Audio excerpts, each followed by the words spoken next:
Warning, this podcast has some swears in it.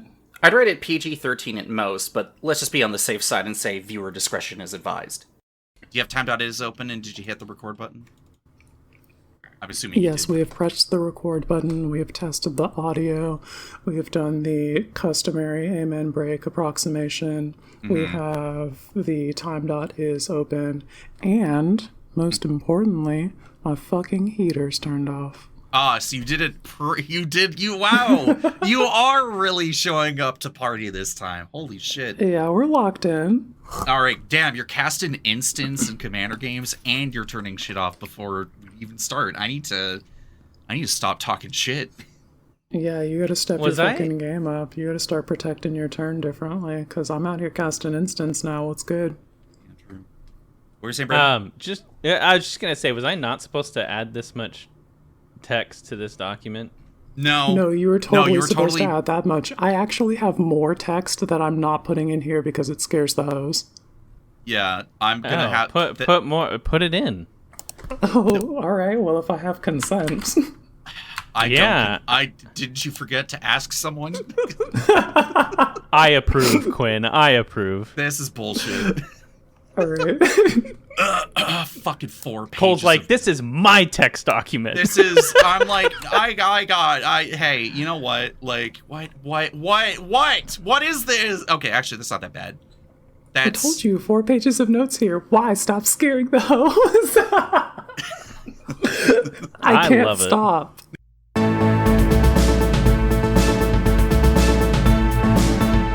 You're listening to the Here's Blade Vibe Check radio show. It's your host, Johnny Mardu. And I'm DJ Space Girl. Let's get into the news. Unprecedented connection issues lead to a very lopsided 3-player game. Hello? Wait, what? Hello? Is anybody here? Excuse me, we're in the middle of something right now. Is this room 104? No, this is... No, who the fuck are you? Get the fuck out of my studio. Guy? Fucking, who do you think you are, huh? Get the fuck out. Hello? Get out. No, get out. Hey, no, stop it. No, those are brand new. Security, fucking someone, get this clown. Get him out of here. Get him out of here. Time to raise your blades, heroes. And check some vibes. It's the Heroes Blade Vibe Check.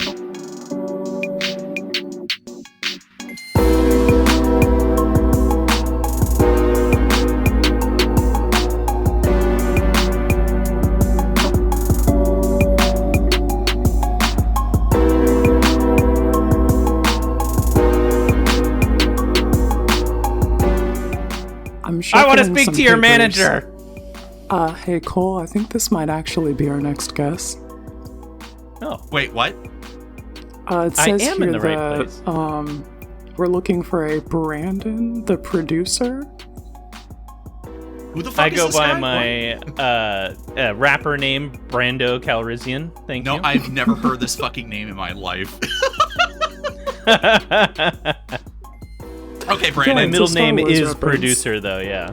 I actually know you as Brandon the Godfather, a.k.a. the Phoenix.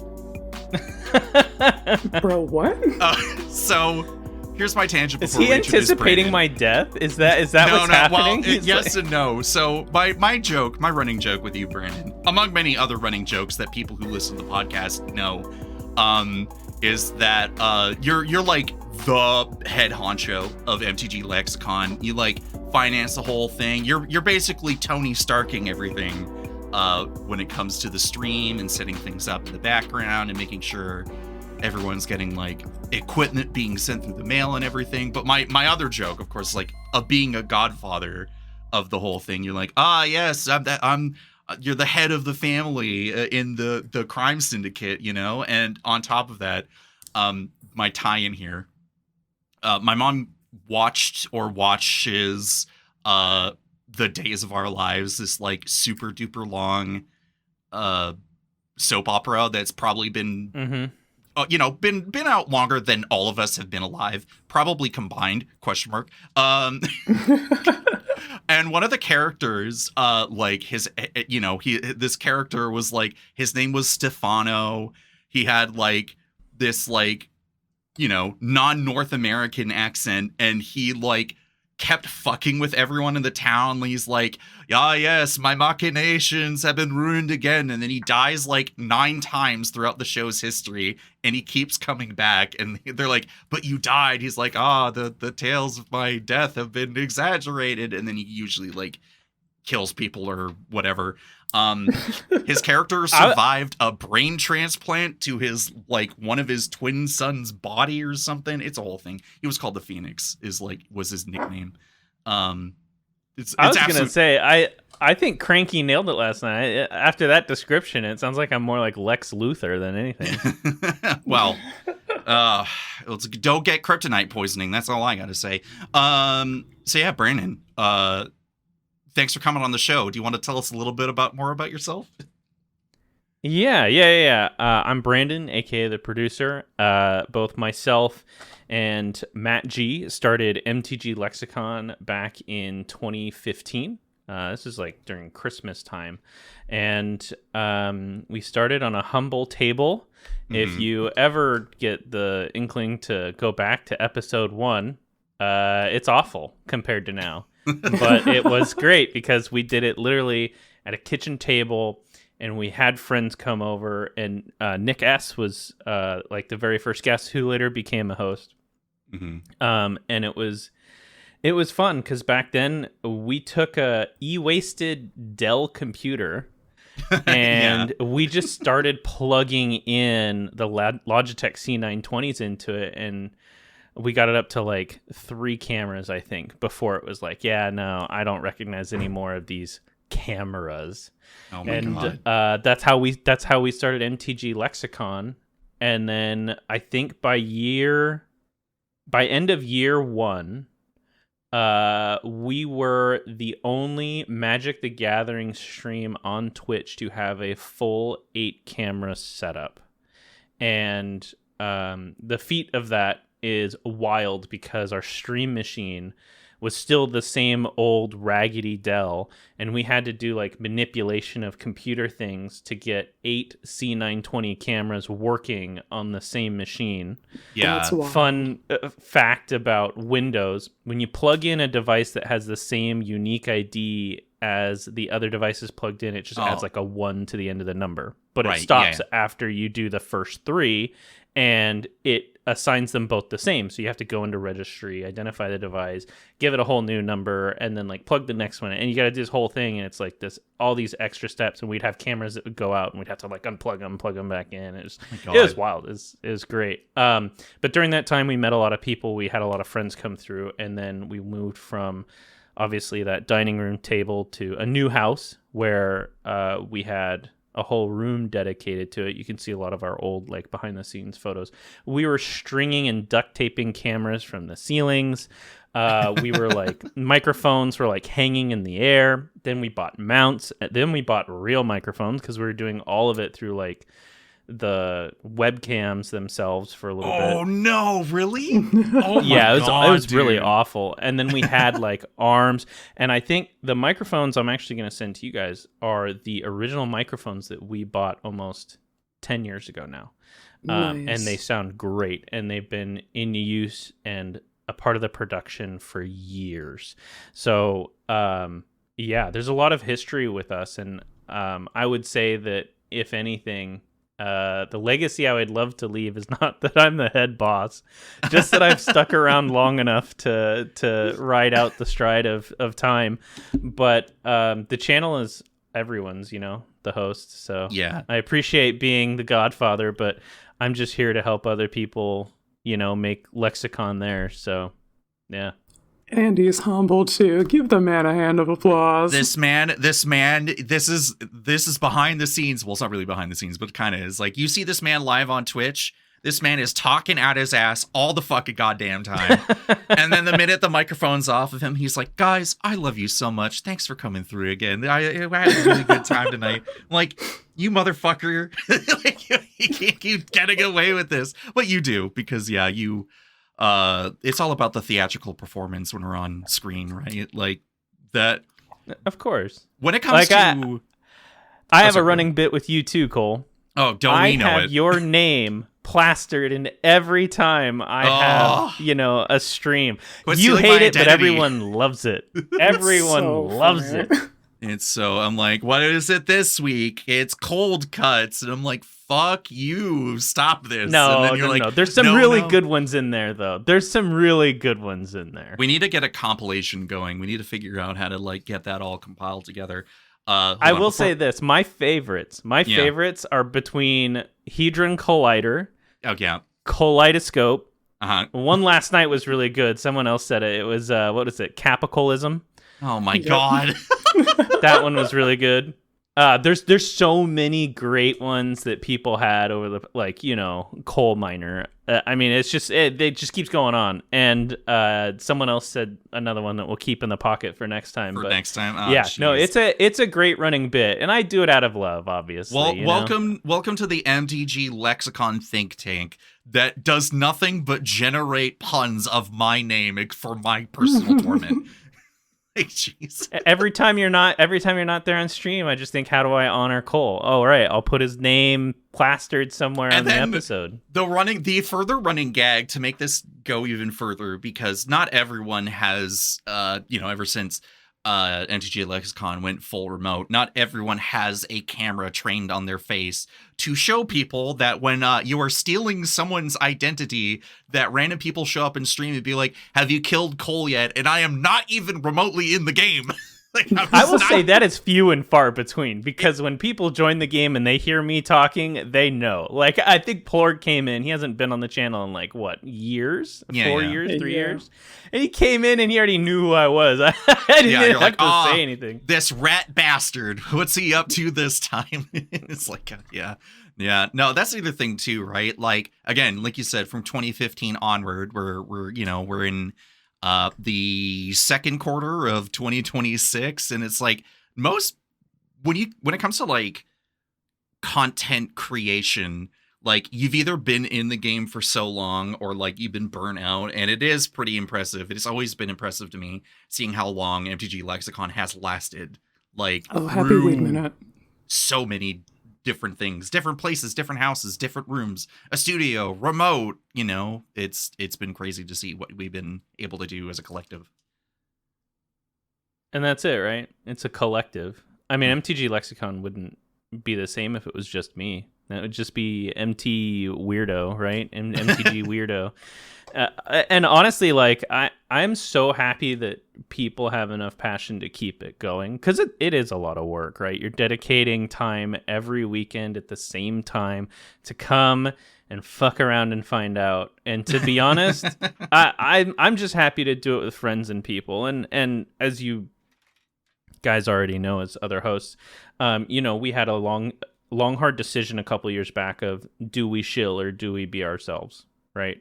Yeah. Because it's like, the future of the channel. Do we take the time to meet the needs and necessities of other people that will give us sponsorships? And do we clean up our act? Do we start, talking like regular human beings? Do we cater towards like different things? And then, we wouldn't be the same anymore, because we tried that once. And shout out to Matt H, but man, he put a lot of time and energy into trying to monetize MTG Lexicon, and it was hard because the rest of us were just being ourselves, and that's the part that just, you can't be yourself and get a sponsorship at the same time. You gotta have a face, or you gotta have something else that you're not really genuine with yourself with. Because, I mean, like, when you have a sponsorship, you can't say, well, that last set fucking sucked, right? Well, you can't just if you're openly getting from go the like mothership, that. Like, if you are getting it from, like, the actual mothership, like, that's one thing. If you're getting it from, like, a card store, you're like, okay, well, these guys do need to sell these Spider-Man or these Teenage Mutant Ninja Turtles. Although, to Teenage Mutant Ninja Turtles' credit, it's actually a bit more of a successful and at least a more resonant set than Spider-Man. But, of course, Empress Quinn. So this makes me laugh, because it's like, okay, let's say we get a sponsorship for some reason, and Empress Quinn's like, yeah, these cards are sick, buy from this store. Like, that's like, no, that's sorry, just true. I like Magic the Gathering cards. You're like, damn, I'm sold. I play Magic the Gathering, I'll buy it. And everyone's like, Quinn, you're a sellout. And Quinn's like, yeah, I love eating from the trough, fuck you. But yeah, I will say, Yeah, no, go for it. The only real sponsor we've ever had was the one from not Card Kingdom. It was the other one. I can't remember. It was so long ago. And we just made like a little bit for it, and then it's just like, you use our code, and then we get kickback, and then no one used the code, and I think we got $3 kickback over the course of like 5 years. So I mean, I think at a certain point, it's just like means to an end, you know? Yeah, it's tough out there, and there's been an ongoing thing for us right now, even just doing this podcast, because like, I don't know, we got like 200 to 300 listeners per episode on average. Like, you know, we chat with a few people, right? Yeah, like not bad. And like I was like, okay, I'm gonna make my own custom playmat, like, you know, do all the work and do a prototype and get it printed out and get it shipped to me, and like, let's see what it looks like.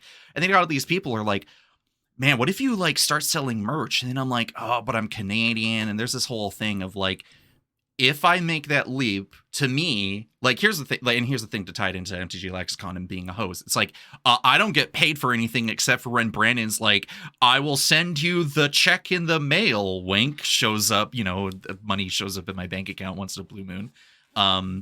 But it's like, I don't want it to feel like a job, and I don't mind volunteering my time on weekends to show up on stream and pal it out, because it is just like, it is a hangout. That's the way I look at it. Would we like to make money? God knows. Yeah, obviously. But at the same time, that requires a lot of work to be like persistently on that grind set to make sure that the needs of the channel are being met, and you get like, oh, let's put out high quality videos, and let's make sure the stream's up to snuff, and all this other shit. And yeah, be a little more fake than the behavior that you may see on stream when I'm like, fuck you, Brandon, and Brandon's like, yeah, well, fuck you, Cole, I'm just chilling out over here. What are you talking about?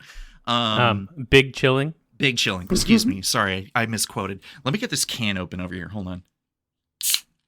There we go. Yeah. In terms of merchandise, I will say that like we did a lot of work to push the playmat based off of Joel. Shout out to Joel for the drawing that he did of the almost 10 years of, well, it was like, I guess at that time it was like 8 years of Lexicon, and we went through all this, and we're like, great, we'll make $15 per playmat, I think is what it was. I can't remember, some margin that was not great considering how much the playmats are or something, right? By the time we were done, I think we made a total of $100 after selling like, I want to say close to 60 playmats or something like that. And all of that money went straight into the services that we already paid for. So it was just like evaporated hella fast. Yeah. So, I mean, I would love to do more merch. I think that would be fun. And I don't think it matters that you're Canadian. I mean, we have distributions out here that you can do on our behalf. So you don't have to take on that responsibility. And that's the thing. Like, I think one day at some point, maybe in another year, who knows, maybe by the end of the year, I don't know, things can change pretty quickly. Just like, oh, get the Patreon started, get the playmats going. But I want to be able to make sure that like I'm doing my part of making something look good, of like, oh, if I'm going to get a shirt design going, I want to make sure it looks sick as hell, which to our credit, I think the updated logo design I did like recently looks pretty fucking fire. It sure does. So, you know, good pat on the back there. When it comes to this playmat, like this thing that I mocked together, like, yeah, the 1.0 version's like okay, but it definitely needs some work. And I already took some critiques from like a friend of mine who's like, if there are layers, like bump them up here, put those ones down there, and then, you know, whatever. It's always a work in progress, right? Like, you're always constantly evolving. You know, a logo from a decade ago will not look the same as it is later. Just do like, hey, let's change it up, you know, spice it up a bit, or simplify it. If you're like all the stupid fucko brands out there right now who just like, they're like, oh, all this iconography that makes us like show everyone who we are for like, I don't know, fast food chains or whatever. And they're like, we are now this brand. You're like, dude, that is like Arial. That's like Times New Roman 12 font. Like, what are we fucking doing here? Fucking spice it up a bit. Go back to the old thing. Yeah, it's complicated. And here, audience, we're breaking the fourth wall. Here, audience, you can see the inner workings of MTG Lexicon. Yeah, It's a huge thing. It's again, ongoing process. Let's take a second here and detour to hobbies before we get back to our other hobbies that are AKA the main thing the podcast is about. Brandon. Yeah, this is the part of the show where we quarantine talking about video games so that it doesn't overtake the rest of the show. Which sometimes lasts for like an hour. Brandon, what games have you been playing lately? So I've been on. So this is going to be a hard one to explain. I have different games I play with different groups of people. I play with 6 different groups of people, and I play different games for every one of those groups of people. Yeah, that makes sense. You have Call of Duty friends, you have Madden friends, you have fighting games friends. Like, I get exactly. it. So what's the space one that you spent too much money on? Different. Oh, Eve, but that was years ago. I think it was like, I don't know, 5 years ago that I stopped playing, but I played since like the year after it came out. So for like, I don't know, nearly like 20 years. It's a monumental game. Don't get into it. It'll suck you in and rob your life. I'm already playing Magic. What's one more? Right. Of the new stuff, like more recently, I went from Hell Let Loose last year to playing the Squad, which was great. These are like milsim games. I'm trying not to get into Reforger, but on the first-person shooter side, a friend of mine was like, "Oh yeah, you ever heard of Siege?" And I was like, "Man, I played Siege when that shit came out like 10 years ago. Of course I've played." And then so now I'm back into Siege, and it's awful because now I play it all the time, and I'm super competitive. So that's like the FPS side. I play Siege, Battlefield. I still play Battlefront with a couple of friends. I play Hell Let Loose. And on occasion, we will probably play like Counter-Strike or something like that. So that's like FPS side. On RTS side, Stormgate has been a lot of fun. It's another like Command and Conquer, StarCraft clone-ish kind of thing. Company of Heroes 3, and then we try and get in, this is going to sound old, but Warcraft 3, we still try and get like a bunch of Warcraft 3 in, and then me and a very specific group of friends, we still play the Battle for Middle-earth 2, the Witch King expansion. Yeah, dude. Mm-hmm. So we still play the Lord of the Rings RTS like a lot. But it's like with a very specific group of friends. On the Survivor front, like Vampire Survivors, I've recently played Monsters Are Coming Rock and Road, which has been really fun. Deep Rock Galactic Survivor. I played it in the early access, and then their official 1.0 came out in like September last year. Yeah, and that's been really fun. And then yet another Zombie Survivors has been really fun. Sucked me in. Another brainless Survivor game, you know. On the MMO front, I play Foxhole. Another one of our viewers here also heard plays. of this in my life. What the hell? Yeah, it's like a persistent warfare game. So it's like the game ends when either side wins, and it goes on for months. I think one of the servers has been going on for like a year plus. That's fucking insane. Like that. What the fuck? Yeah, they have like 3 different like main shards of it, but like. Essentially, it's a back and forth MMO where people fight, kill, and destroy each other. And there's a whole logistical back end to it where like you have to get scrap, turn scrap into metal, turn the metal into, alloys, all this just to build a gun, right? And so then you deliver it to the front line. You actually like take it, package it, build it, put it in a truck, drive it to the front whole line. last supply chain. Yes, and the thing is like. I love that shit, that logistical supply chain shit, because I'm always trying to go for like efficiency or do something, right? So I live in the back of like the war, essentially, doing logistical things. Like we take trains to other like provinces and stuff like that. It's wildly complex, and it is a lot of fun if you're into that thing and you just get like sucked in. And then I'm sorry, my brain like just short circuited, and it is in fact regressed to being smooth brain. I reject this whole thing. No, that sounds lit as fuck. Actually, it actually informs a lot about your deck building too. Well, yeah, it sure does. Right? Yeah, and then I do fighting games. So Tekken, Street Fighter. This year I will be participating at Evo. Oh, okay, 8. hell yeah. My goal is to get out of the thousands. That's my goal. My hell friend yeah, that plays all the time. He's actually like really fucking good at the game. He got 215 last year, so his goal is to get out of the 200s. And he's like, you know what, just come with me, because like I'm good at the game, like maybe a 7 out of 10. So we're talking about like Street Fighter 6, yeah, like that's been the one. Really Street Fighter 6 and Tekken, Tekken so 8. I'll be doing Tekken 8 for Evo. I don't think I'm going to participate in the Street Fighter because I've spent more time in Tekken 8 lately to prep for Evo. Yeah. So I think I'm just going to stick with that. But yeah, I'll be going to Evo this year for the Tekken 8s, and then. It's crazy how huge Evo's gotten. Like this is to me as like someone from the outside looking in. Like I've only gone to a handful of cons for like Magic, and I've gone to like fan expos for just generic like pop culture media nerd stuff. And it gets like decent turnout, but like Evo's so freaking huge, and now funded by Saudi Arabian blood money, I guess. Let's fucking go.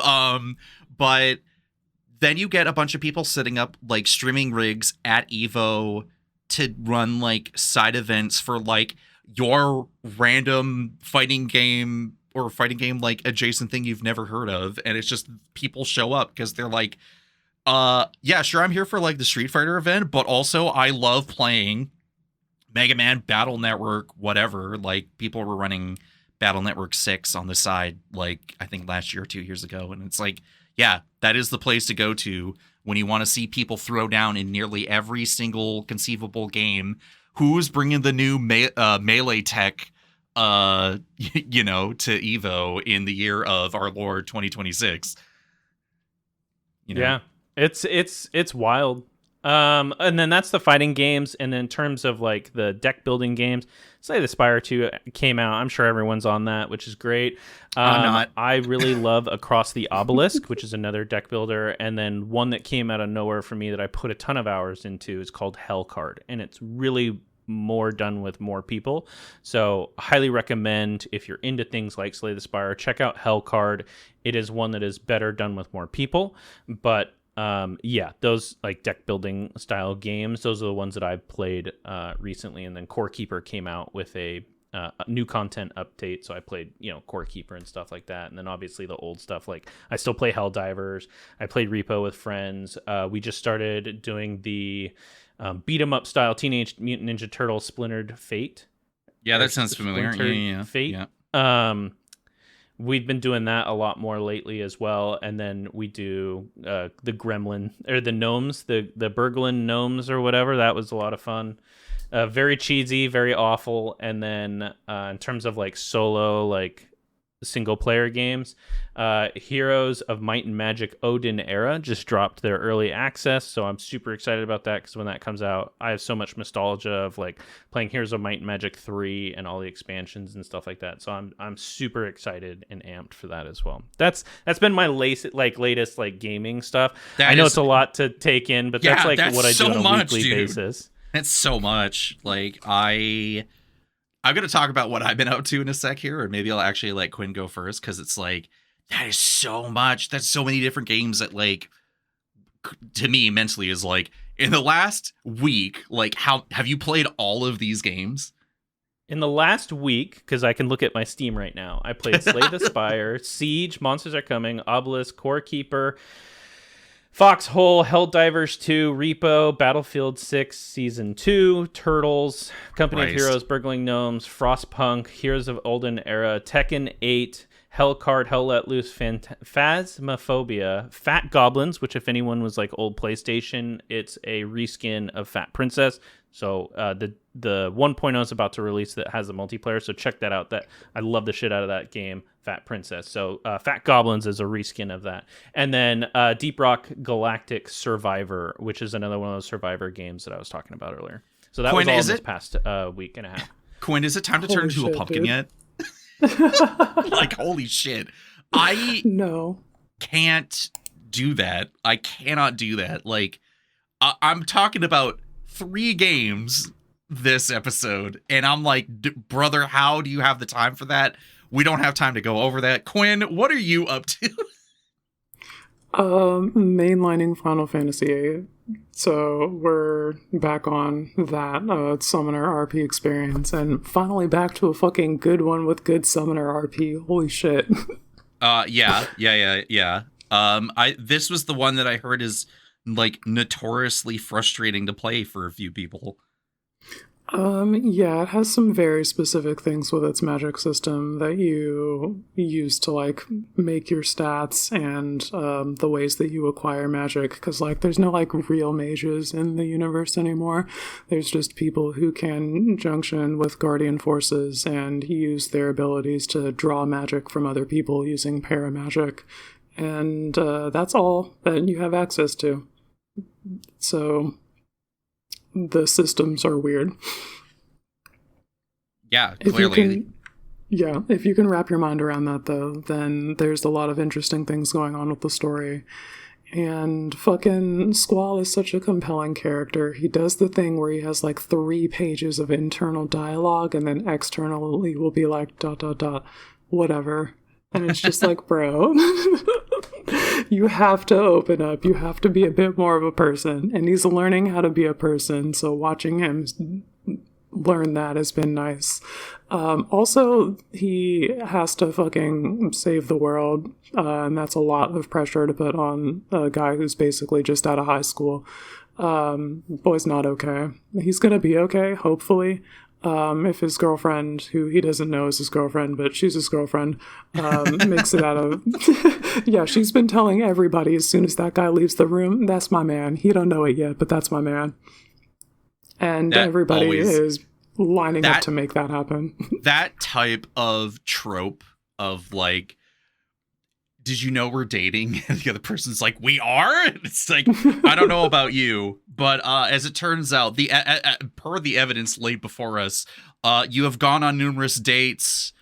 You've probably held hands. How lewd. Can't believe you've done that. Maybe kissed each other on everything that isn't the mouth. That's a really weird way to phrase that. Don't look into that. That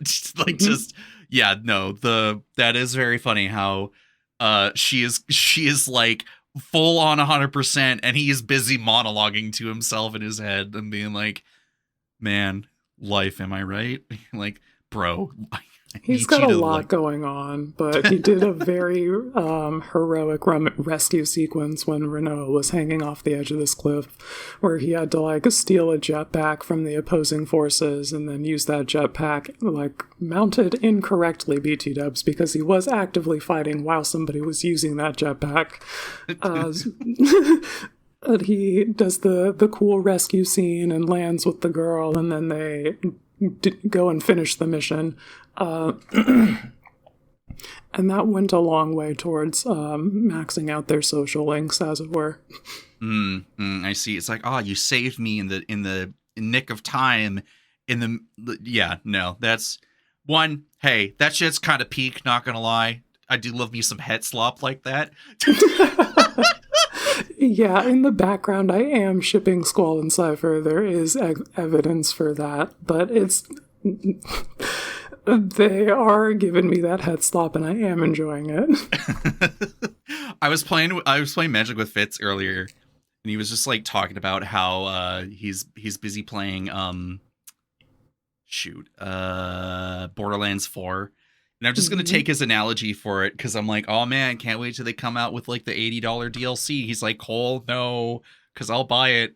Like, I know you will. And I'm like, anytime like these games, and I'm paraphrasing stuff, it's like they'll dangle keys in front of you and they go jingle, jingle, jingle, pay attention. And you go, yes, this is the best thing I have ever consumed in my life. And God, if that doesn't explain shit like this in like Final Fantasy and Magic the Gathering in a nutshell, I don't know what is.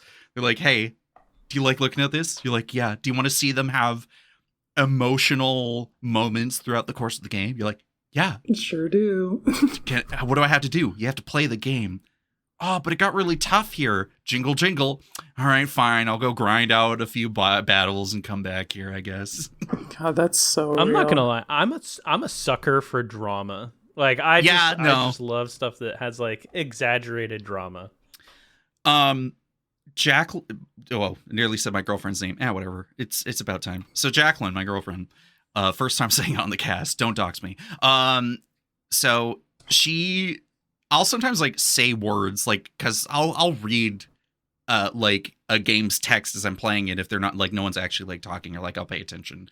So I learned a few words or whatever, and then I throw out like a really complicated word. And she's like, "How'd you learn that?" I'm like, reading books and playing video games and like actually paying attention. And one of the things that always gets me, like, and I'll use Breath of the Wild as an example, because that's a game I've been playing recently, is like there's the typical like Link and Zelda dichotomy of like looking at these two characters that are legacy characters in a long-running franchise, and they leave a lot open to interpretation of how like their relationship can be perceived. The very obvious one is we will just assume that it's a cis-het relationship, and we'll look no further into that if it's even that, because they start off super dysfunctional, like as you learn about their relationship in like flashbacks and stuff, and then you kind of see how they eventually like start getting along, and then like the absolute tragedy of like the pre-calamity scenario to like where they are as like you're playing the game.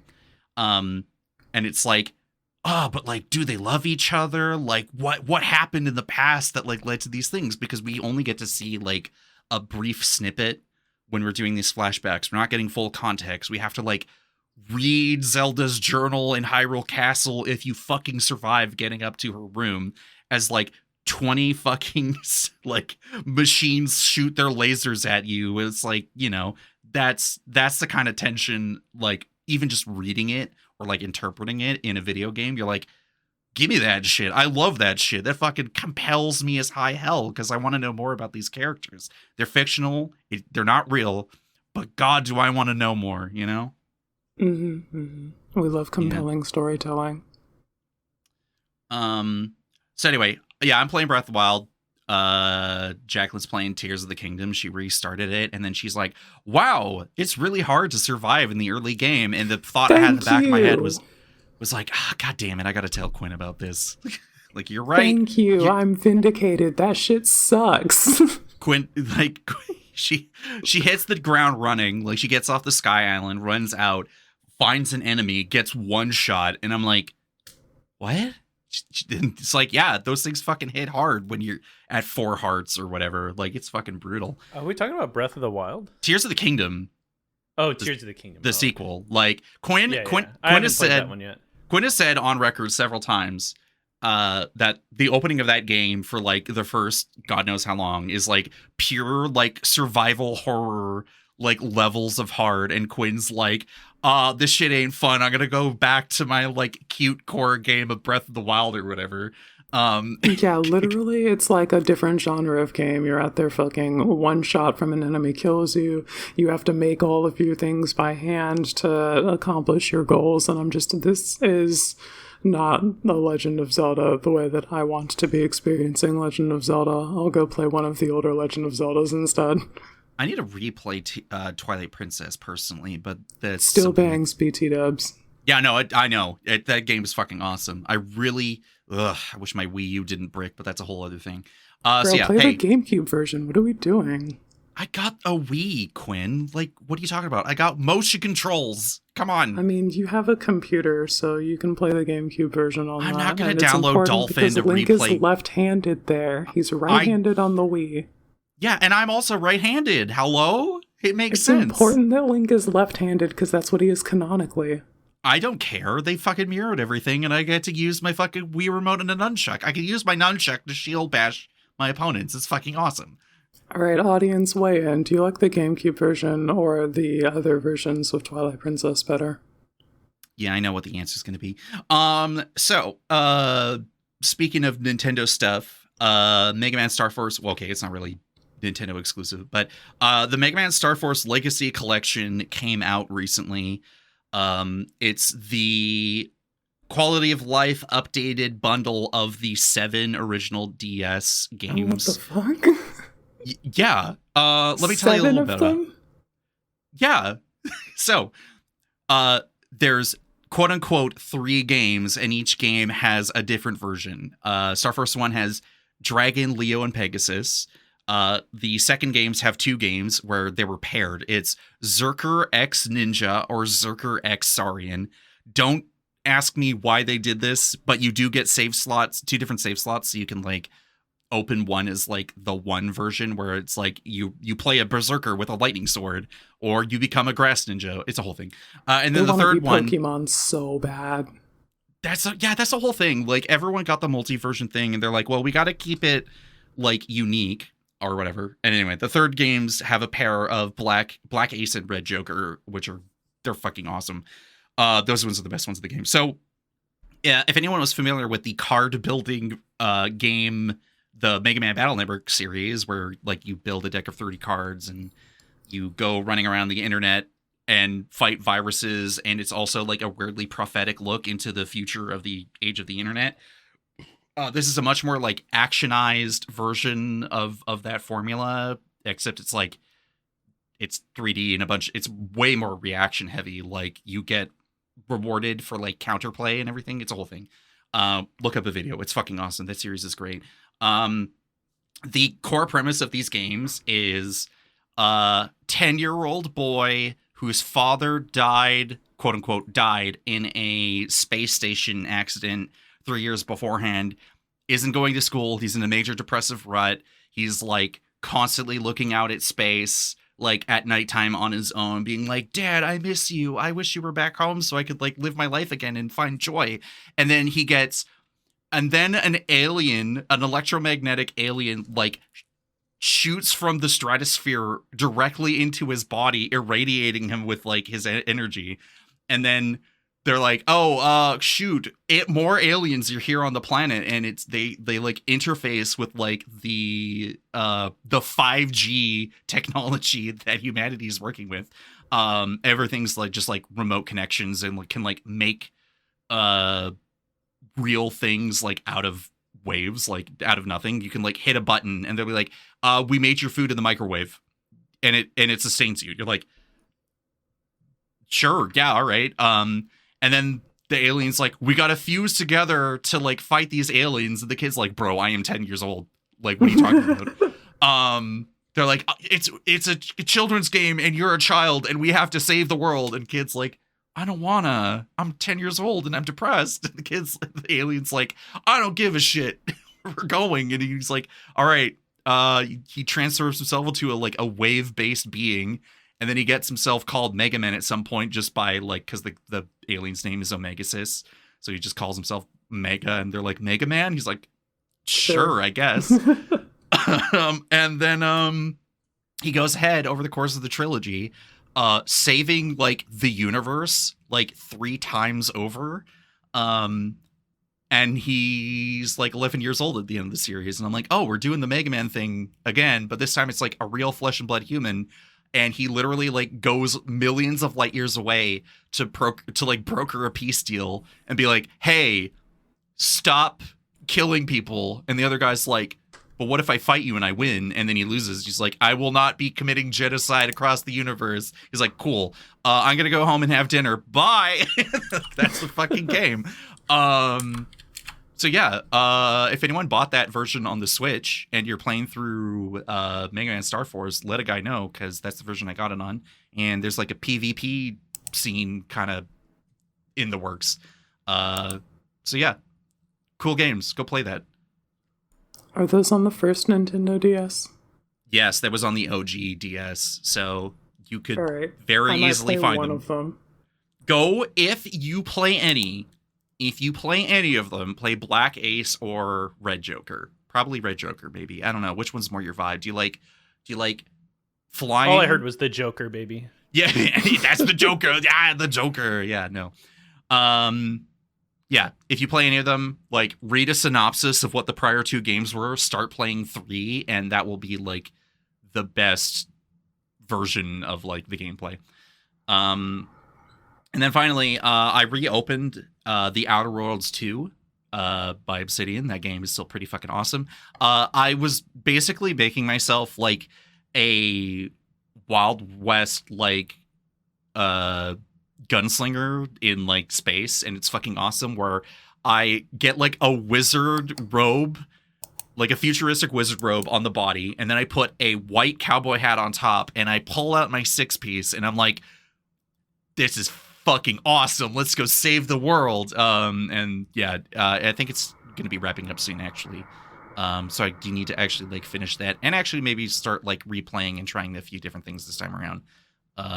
Shit's fucking wild. This game is fucking awesome. Hell yeah, dude. So Yeehaw. Yeehaw. All right. Video game talk done. Let's bring Brandon back in as we move into the actual factual Magic the Gathering section of our vibe checks. Where we ask, hey, does a legendary creature like holding the hero's blade? Brandon, what do you got for us? I'm not gonna lie. Like, a lot of people think that Zur is my favorite commander. Are we sure it's not? Because I feel like it should be. Not. My favorite commander is the Reaper King. You want to explain yourself to the court? No, not really.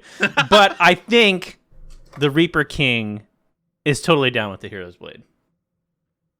Okay, I need you to explain this to us. Hear me out. He's trying to get people out of his swamp. You ever seen Shrek 2? Yeah, obviously. Yeah, what? Have you not watched Shrek 2? He's Shrek in this story, okay? Quinn, have you watched Shrek 2? He's Shrek in this story, you know what I mean? Mm-hmm. Yeah, that's my argument. I think the Reaper King is Shrek. There you go. Well, you heard it here, He's just folks. fighting to get people out of his swamp, man. I think he's the true hero. I think I appreciate anything that encourages the Reaper King to kill people and not just be a miserable control piece. Yeah. As someone who just recently played Rutstein and Umori in a game and ended up with an accursed marauder coming back more than a couple times, yeah, you don't want to be doing that unless you absolutely have to and or it's actually killing your opponents. Yeah, that's why my Toxic Rakdos aggro deck with the new Alesha, that's just the fleshbacks and the burglar rats. We wouldn't do that if we weren't also killing you with Alesha. Yeah, true. And to the credit of my Reaper King deck, it is a changeling deck, so I do throw down a lot of shenanigans that has beaten a lot of face. Well, you're lucky that's a 5-color deck we're talking about. Otherwise, we'd have some words for you, but you wouldn't get it. Quinn, what is a vibe check you can give us? Yeah, so looking at some classic commander cards, Yenet, Cryptic Sovereign, fucking fail. Even mana value. Next question. But a little bit more serious analysis. Her keywords are actually really good for the Hero's Blade, and like she's got Flying, Vigilance, and Menace, and she's already a 3/5, so you put the blade on her and the numbers look even better. You're really just getting in there for combat damage in a way that's satisfying. But the thing being even is just so not on the game plan of I only want odd spells in my deck. So depending on your tolerance level for that, like, not adherence to the plan, that'll determine her actual grade for this. Gotcha. Okay. Yeah, that's the thing, right? Like, even when you do have, like, a pretty aggressively statted and structured, like, legend, you're not always gonna want to lean in on that. But okay, hey, we'll take it from you. And also, like, you know, shout out to Fitz running his Rule 0 Yannette with Obosh as like a companion. Like, yeah, I did think about Fitz when I put her in the command zone. That's one way to weaponize that. Can I like sidetrack here? I think some of these new dragons, though, in the latest set, I know, but I think they could hold the Hero's Blade just fine as well. You know, they're all pretty good stat wise. We'll go over that in a second here. That is the question Quinn will be asking us here. But speaking of Secrets of Strixhaven, I figured let's talk about a new legend in the set. One of the cornerstone for like the draft archetype for a signpost draft uncommon. Signpost draft, thank you. Abigail Poet Laureate 1 white and the black for a bird bard. Let's talk about new mechanics. Christ. We got a 2/3 with flying. Whenever you cast a creature's spell, Abigail becomes prepared, which is one of the new mechanics in the set, where once you achieve the condition, the creature becomes prepared, and then you may cast a copy of the spell that is printed on it. And then when you cast the spell, it becomes unprepared, and then you have to reset it up again. The prepared spell that is attached to it here is Heroic Stanza, which is 1 in a hybrid Orzhov for a sorcery. It says, put a +1 counter on target creature. I think, hey, play Hero's Blade on 2, play Abigail on 3, play some rando creature on your 4th turn, make Abigail prepared. You probably cast Heroic Stanza, make Abigail a little bit bigger and start swinging out. That seems pretty okay.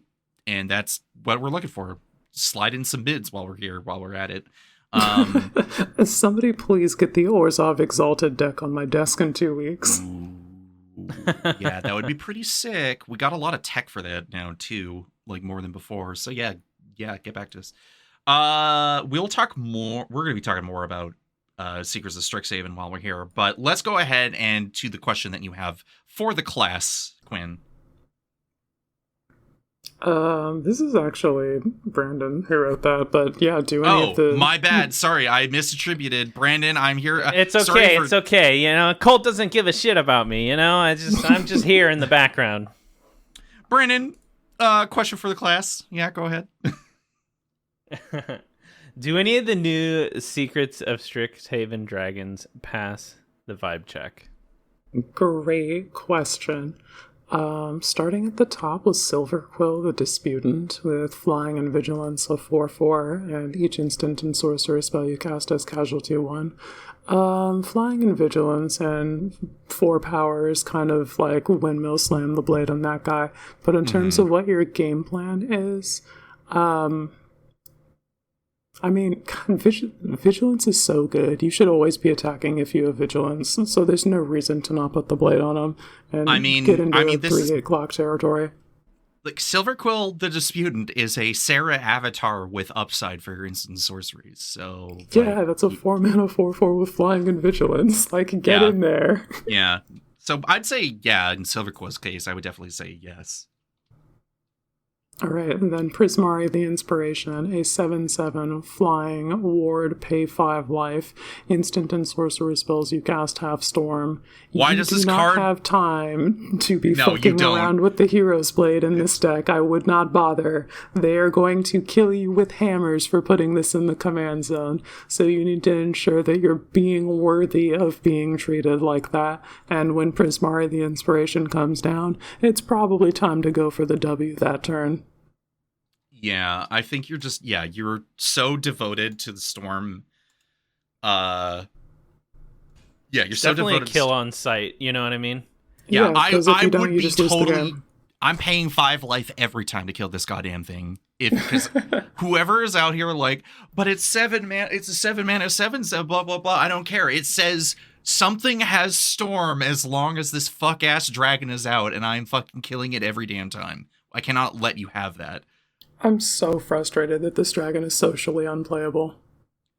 It's socially unplayable for basically anything that's like above bracket, below bracket like 3. And even then at bracket 3, I'm like... Yeah, if you're in bracket 4 or whatever, then like go off. Yeah, fucking go off. Who cares? Everybody's playing fuck-ass busted dragons and bullshit like that in the command zone. Like, you're just like, wait, you're gonna look at this next to Urza and tell me that you're like... more sweating Prismari the Inspiration. Yeah, I don't know. Like, relax. Yeah, no, we already know what you're going for here. But yeah, for the mid smokers, don't put that in the command zone. Yeah, Witherbloom the Balancer. Jesus Christ, look at these stats. 6 black and a green for a 5/5. First line of text: affinity for creatures. What the fuck? Flying Death Touch. What the fuck? Instant and sorcery spells you cast have affinity for creatures. What the fuck are we doing?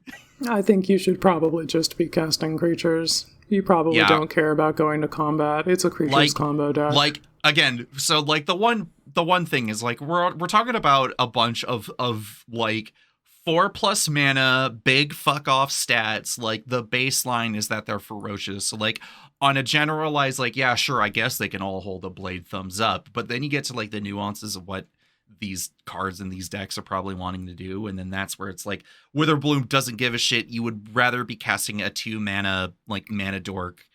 Oh, sorry, I said casting creatures. What we mean is casting spells that make creature tokens. Make so tokens, that you can just you already fucking know Sprout Swarm. It's a problem Magic the Gathering card that is even more of a problem in this context. Like, congratulations, we broke Sprout Swarm. Yay. Yeah. I rolled my eyes when I saw this card. I was like, whatever. So yeah, in Witherbloom's case, I would say no, because you got other things to do. Lorehold the Historian, 3 red and white, 5/5, flying haste. Each instant and sorcery card in your hand has Miracle 2. When it's the first time you draw that card for that turn, it's the first card you draw for that turn, and you reveal it, it has Miracle 2. At the beginning of each opponent's upkeep, you may discard a card if you do draw a card. What a fucking cool line of text. I love this fucking thing. You do hit that 3 hit clock mark. So I wouldn't like downplay what a Hero's Blade would do for Lorehold. I think flying and haste are aggressive keywords, whereas flying and death touch are defensive keywords, so Witherbloom is more suited for sitting back and being annoying, and Lorehold the Historian is encouraging you to get in there. Mm-hmm. And then finally, Quandrix the Proof. 4 green and a blue for 6/6 with flying and trample, so yeah, probably. Cascade, what the fuck? Instant and sorcery spells you cast from your hand have Cascade. Fuck you and fuck you. What the fuck? Yeah, probably, yeah, just yeah. I love it. I'm all about this. You already know that I'm gonna make a 5-color Strixhaven Dragon deck. Who's the commander gonna be? I mean, it's gonna be a 5-color Dragon. Yeah. If they print a there's only one 5-color dragon that really promotes 2 colors at any given point in time. You wouldn't dare. You're not strong enough to play Niv Mizzet. Watch me. Why would you right. Quinn, why would you tip that shit? What the fuck? Mostly because it's funny. It is true. It's a funny bit. All right, let's go on to the single comment that we got from last episode. Lobster here says, I appreciate the intentional nature around your term selection while articulating your intent and purpose during deck building process. Saying my full game changer budget forces me to completely change my relationship with those cards. When one can now only afford something, one becomes much more scrupulous with the selection process, which is wild to think about considering how granular we can get with these damn rectangles. Yeah, dude. It really is a budget, and you do got to think about it like that, and whether or not it's worth spending on certain things. Yeah, I don't. Maybe it's a story for later if I if we have the time. But I'll use this as an example of just like how silly you can get with it. Of like, yeah, okay, so Sol Ring's a game changer. But let's say you decide at the beginning of the calendar year that you're like, I'm gonna play more game changers in my decks, and the first thing I'm gonna do is buy a special version of Underworld Breach in your Audric the Bloodcurse deck, and you use it for pip development. Bro's like, damn, I really wish I had one more pip. Oh, hang on, I have an Underworld Breach in my hand. All right, we'll cast that. Sick. Now I have Devotion, Iroas. Get in there. Let's get busy, bro. And then I did not have a Sun Titan or any Sun Titan adjacent cards to bring the Underworld Breach back, even if I wanted to. I'm just like, all right, move down step, sacrifice Underworld Breach, moving on. Yeah, that game didn't go so great, but was funny. And those are the things you can do when you're like, the game changer list is going to always be changing and updating over time. Who knows what's going to happen next? What will get unbanned or banned? Who knows? But it's ultimately up to you to know of like, yeah, if you're going to be adding like Rhystic Study or the usual kind of classics into a deck, does it, one, meet the needs of the deck? Does it synergize? But also, like, is what you're going to be doing acceptable for the bracket 3 plus experience that you're looking for? Because you start casting a bunch of free spells in a row and people start fucking rolling their eyes real fucking hard. It's true. But yeah, it's kind of crazy how philosophical we can get with this Magic the Gathering game, huh? It's great. I love it. Quinn, do you have a track for us this week? Yeah, actually we do. It's an MPC track with some samples and some crunchy drums and turntable scratches. Cool. All right, let's get that track started. What the fuck is up, Spacelings? DJ Space Girl back at it again on the ones and twos for HBVC Radio. And this week, I got a nostalgic little boom bap hip hop track for you, meant to conjure up those feelings of sunshine, orange juice, and no responsibilities. So go ahead and stretch out, spark one up, and we'll spin this thing on up.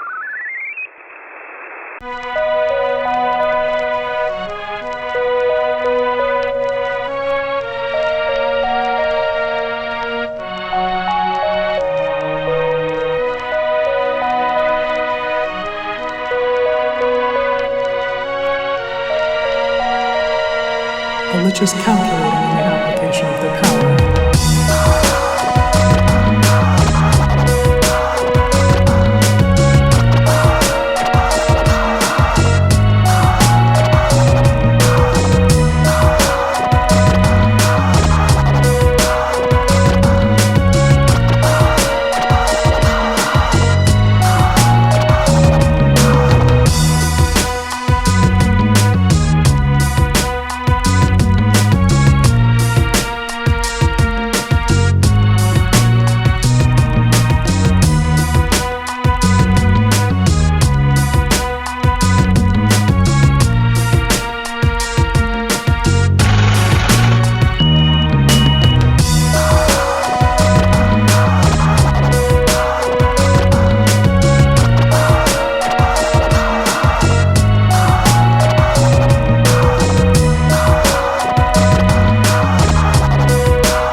Okay, in case you didn't know, we didn't listen to the track at the time of recording, so it'll be fresh. What? Oh, I thought something was supposed to play. I'm over here like, yeah, I'm waiting. I'm listening.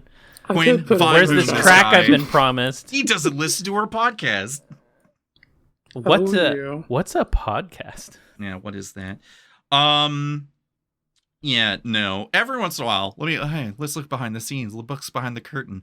Sometimes Quinn will proactively like send me the track like in the chat of what like whenever.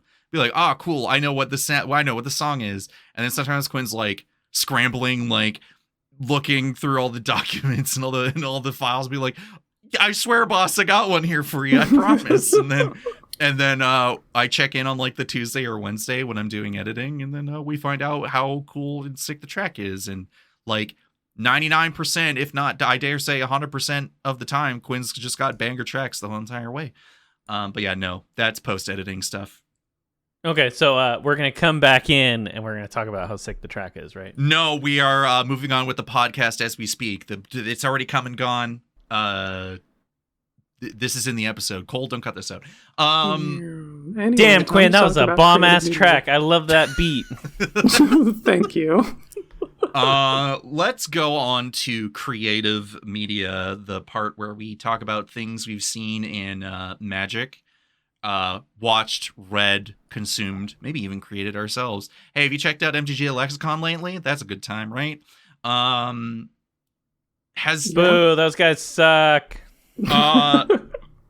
Generic also released time frame. Wow, Secrets of Strixhaven is a fucking Magic the Gathering set, huh? Yeah. Looking at those new cards, thinking about the big instants and sorceries to explode my opponents with. Mm-hmm. That's the only thing you're focusing on? I'm also maybe into pest typal these days. I think making pest tokens and playing Crash Out Aristocrats with that can be fun.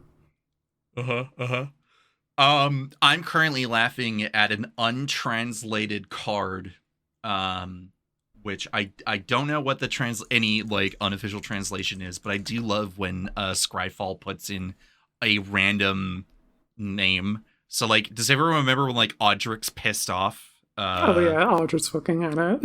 Yeah, for can't remember the spell off the top of my head, but it's a good time. Love that thing. So this is one of the cards that was, I think, previewed either today. No, it was no. Yeah, it was today or like yesterday.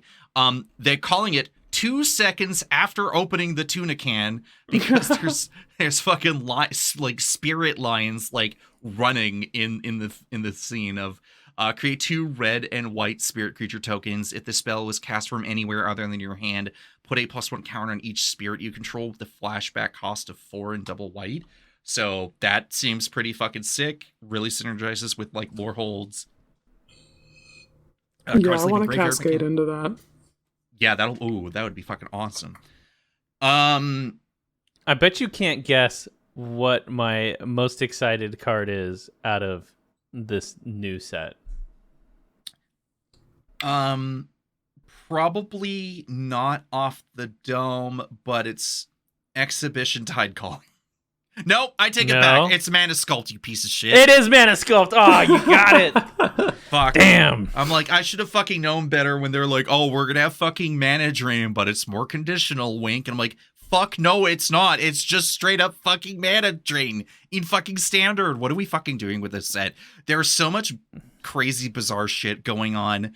Having a cycle of creatures with like Reanimate and Lightning Bolt, and in one of the commander decks, just straight up channel as part of the prepared spell. It's fucking batty. Like, what are we doing here? We have. I've played all 5 of the Strixhaven precons by this point. Yeah, you will have. No, I have. I phrased that weird with like tenses, but yes, we have played all 5 of those. Okay, yeah. They bang, yeah. Yeah, they do indeed bang. I am less drift compatible with some of them than others, but the stuff that I am really just like fucking neuron activation, bro. It feels great. Damn. Yeah. If I get one, I don't know if I will or not, as I usually do, but in terms of like commander set, like the commander precon cards, as well as like the actual main set, we are getting so many cool, interesting things across the board. Things that we couldn't believe that they do, like putting just, restricted list cards, like just actual factual ancestral recall on a mythic rare creature. It's just got that in its back pocket now. It's also a 5-mana flying ward 2. Like, why? What the fuck is going on here? Just fucking get slapped and then cast Ancestral Recall. Like, who fucking cares? Yeah, that seems fine. Yeah. We are getting a lot of throwbacks to other older Magic cards, either with, like, quote-unquote, like, homages and everything, strictly better upgrades. We're getting like let's talk about a road where it says like destroy target creature or planeswalker. It in speed, it's 1 white.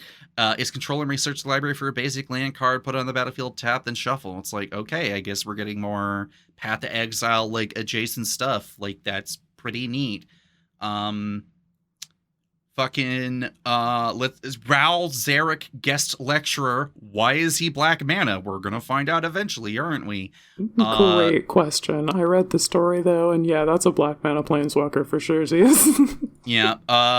Noticeably, -7, flip 5 coins. Target opponent skips their next X turns, where X is the number of coins that came up heads. Listen, you're never gonna get there, so don't even worry about it. Quinn, stop stop trying to manifest this in reality by saying this shit. You say this and it's going to happen. It will happen to you specifically. You are not going to be the first person to activate Rao's ultimate, all right?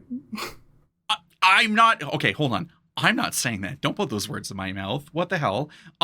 He's totally going to try and do it. I just sold. You know what? I'm not going to get into this. I'm going to cast a spell, though. I'm going to play it in at minimum Raffian, and it's going to be a cool Reanimator spell there. And then I'm going to play it in probably decks where I'm being a rude bitch and making you discard. Hell yeah. But yeah, between the precons and like the new cards and the precons, along with the reprints, which are apparently like fucking nuts, like pretty great across the board. Yeah, I think the hilariously acronymed SOS set. Does that mean anything? I don't know. Go read the story. Go read the magic story. And figure it out. So yeah, Secrets of Strixhaven previews are sweet. The official trailer video, like the 3D one that they did, very fun, very cool. I'm feeling the whimsy wash over me as I'm watching 5 Blorbos try and do a thing for a teacher that may be morally ambiguous. Also, hey, damn, that magic story, huh? What the fuck is going on? Yeah, Magic Story got hands. Can't wait to update you all with that on the next episode. We got some PvP action, aka Planeswalker versus Planeswalker action. We got Redacted, and we will talk about it when vibes-based storytelling happens. When are they going to come out with like the Magic the Gathering fighting game? Bro, please! I need to see Elspeth hit a dragon punch. I don't know, Brandon. Like, you know enough people. You could probably get that started by yourself before it gets DMCA'd by fucking WotC. I would love to no end to make my own fighting game. I think that'd be so sick. Hey, but you know what? Go play Battlegrounds on the original Xbox. That's your fighting game. It sounds mid. Don't cast. Well, it is. Just spam Suntail Hawks on your opponent, and they just rush. Anyway, so yeah. Damn, that story's got fucking hands. It's gonna be fucking awesome. We'll get back to you on that next episode. Can we talk about the one that's got me thinking that the text on the card was Elon's kid? Like, for real. Okay, we don't need to go there, but I know exactly what you're talking about. Bro, what card? That shit's crazy. Okay, let's talk about, scrolls down very briefly, Mathemagics. Oh. Yes. Good old target player draws 2 to the power of whatever. Like, equal to X. Right? Like, yeah, 2 to the X power cards. Yeah. This is fucked up. I mean, good thing that they got the first 1, 2, 4, 8, 16, and 32 numbers to give you an idea of what you're looking. I like how it just says "and so on." And so this on. Is actually so easy to kill people with. It's very funny. Yeah, because this target player draws cards. Yeah. Hey, I'll do channel into Mathemagics. How does that sound? Yeah, that's a thing that you can do. Channel is a prepared spell from the commander set, so you'd have to jump through that particular hoop. But once you've done that, that's one way to fireball, air quotes, your opponents out of the game. Yep. So, as usual, while we are talking about some cards here, we are not going to do set review stuff. go check out your set review podcast of choice. I would love to recommend the Legendary Creature podcast when we get around to doing card reviews for this set. It's going to be fucking sick. And speaking of Legendary Creature podcast, the boys got another episode out of the Spellslinger School episodes where, hey, when's the time to go just fucking hog wild with your spell slinging? So Andy and Kyle are talking about the timing of when to cast your instants of sorceries to get maximum value out of them. So go check that out. Good old 2.5 hour long episode. I gotta love it, you know? There's a video that I've only glanced, but I thought would probably appeal to Quinn in particular by reminder text here, of I made a 5-color mono blue commander deck. All right. So I won't elaborate more because I've only seen like a few minutes of it, but I will go back and finish it. But it's reminder text, so like, you know, guy's a fucking mad genius. And then this is a little clip that I just came across today, and it fucking cracked me up. And you know, hey, Spike Feeders and Loading Ready Run, I hope you know who they are. But all 4 players were playing the One Ring in one way, shape, or form, as they're like, all right, I'm gonna cast the One Ring, have fun, pass the turn. And the next player is like, I'm gonna cast Sculpting Steel, copying your One Ring. All right, sounds good. And what are you gonna do? I cast the One Ring. And then the next draws a card, cackles, and I'm gonna cast the One Ring. And they're like, all right, yeah, woohoo. What the fuck is this Magic the Gathering card? Am I right? Really good card. So yeah. Let's skip Brandon because he's not actually showing anything. I was just gonna, talk about how I will be making a 5-color, Dragon Strix deck, but I've already talked about that. I'm looking forward to seeing what you come up with. Yeah, will it actually give me an aneurysm? Let's find out. Yeah, Quinn, let's see if you can do it this time, because the other one didn't quite hit that mark. Well, I'll be honest. The other one went a little too hard, and I had to dial it back. Okay. When you start doing dragon shit like dino shit, I don't think it takes much explaining to say why I had to make the choices I made. Yeah, dragons are a lot. Yeah. Quinn, what did you see? I watched Guildpack's Secrets of Strixhaven Precon Commander gameplay episode because they put that out, I think, yesterday. So yeah, cool to see the decks in action. Big fan of new cards. The other thing that we've been doing is watching streams on their parent company's Twitch channel, GP_TV for Girls Play TV. They play games. They got good ones and they got bad ones, but they play them, and it's a lot of fun to watch. Hey, there we go. Awesome. I did not segment this episode properly in the notes, but I will say, it's time for me to go and check in with Lenny in the Smoking Mid Dimension. So just give me a little bit here. I'll come back. All right. All right. Are we going with you? Is that the next room over? I'm in 104. Are they in 102? They're in a completely different dimension, actually. If you lift up the receiver on that phone in the middle, that is a portal to there, but it is closed currently as it is occupied. Yeah, I was going to say, this phone here? I can't, I can't get in. I mean, we can try. It's not going to work though. Hello? See? I got nothing. Yeah, I got nothing. What the fuck is going on in here? How do you dial in? Do we just smash it harder? We just gotta let them ride it out. They're, I think, in there for kind of a long one, but they'll be back. Okay. So I must say, Cole, you sound very different. Aha! Yeah, baby. That's right. We're doing a little funky stuff today. I tell you what, I'm still Canadian, but we gotta interrupt this program because. Oh yeah. Let's go. I'm fucking here, dude. What's up, Lenny? How you doing? What's up, Mike? How's it going? I'm good, buddy. I just had to. I know that the smoking mids dimension still needed somebody to get a little bit stoned, and I provided that voice tonight. I'm the Quinn of this podcast within a podcast. Yeah, I mean, works out really perfect because you're Canadian, Cole's Canadian, and while Quinn is not Canadian, Faye will say a boot quite often. So Faye is like kind of a Canadian in that way.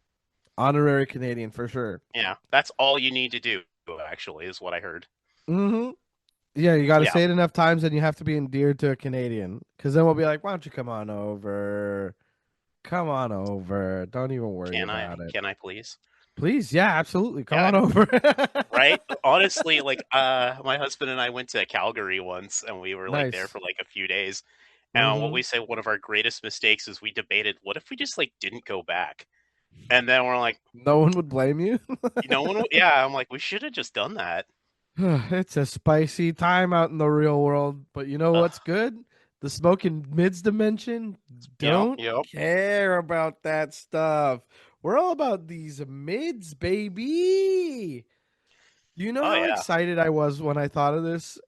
I was like, we were playing I was playing Magic with Cole and his buddies at the pub while I was in Vancouver, and I was like, I should message Lenny right now, and we're gonna surprise the fuck out of Cole. And then I immediately sat down and I went, "Hey Cole, I just messaged Lenny to surprise you with a smoking mid segment I'm gonna do with him." So the person who ended up getting surprised was me because I Exactly. had no idea, and I'm just like trying to be all like sneaky and not say anything about it. And then finally, like Cole's like, "So like, are you gonna record this week?" And I'm like, well,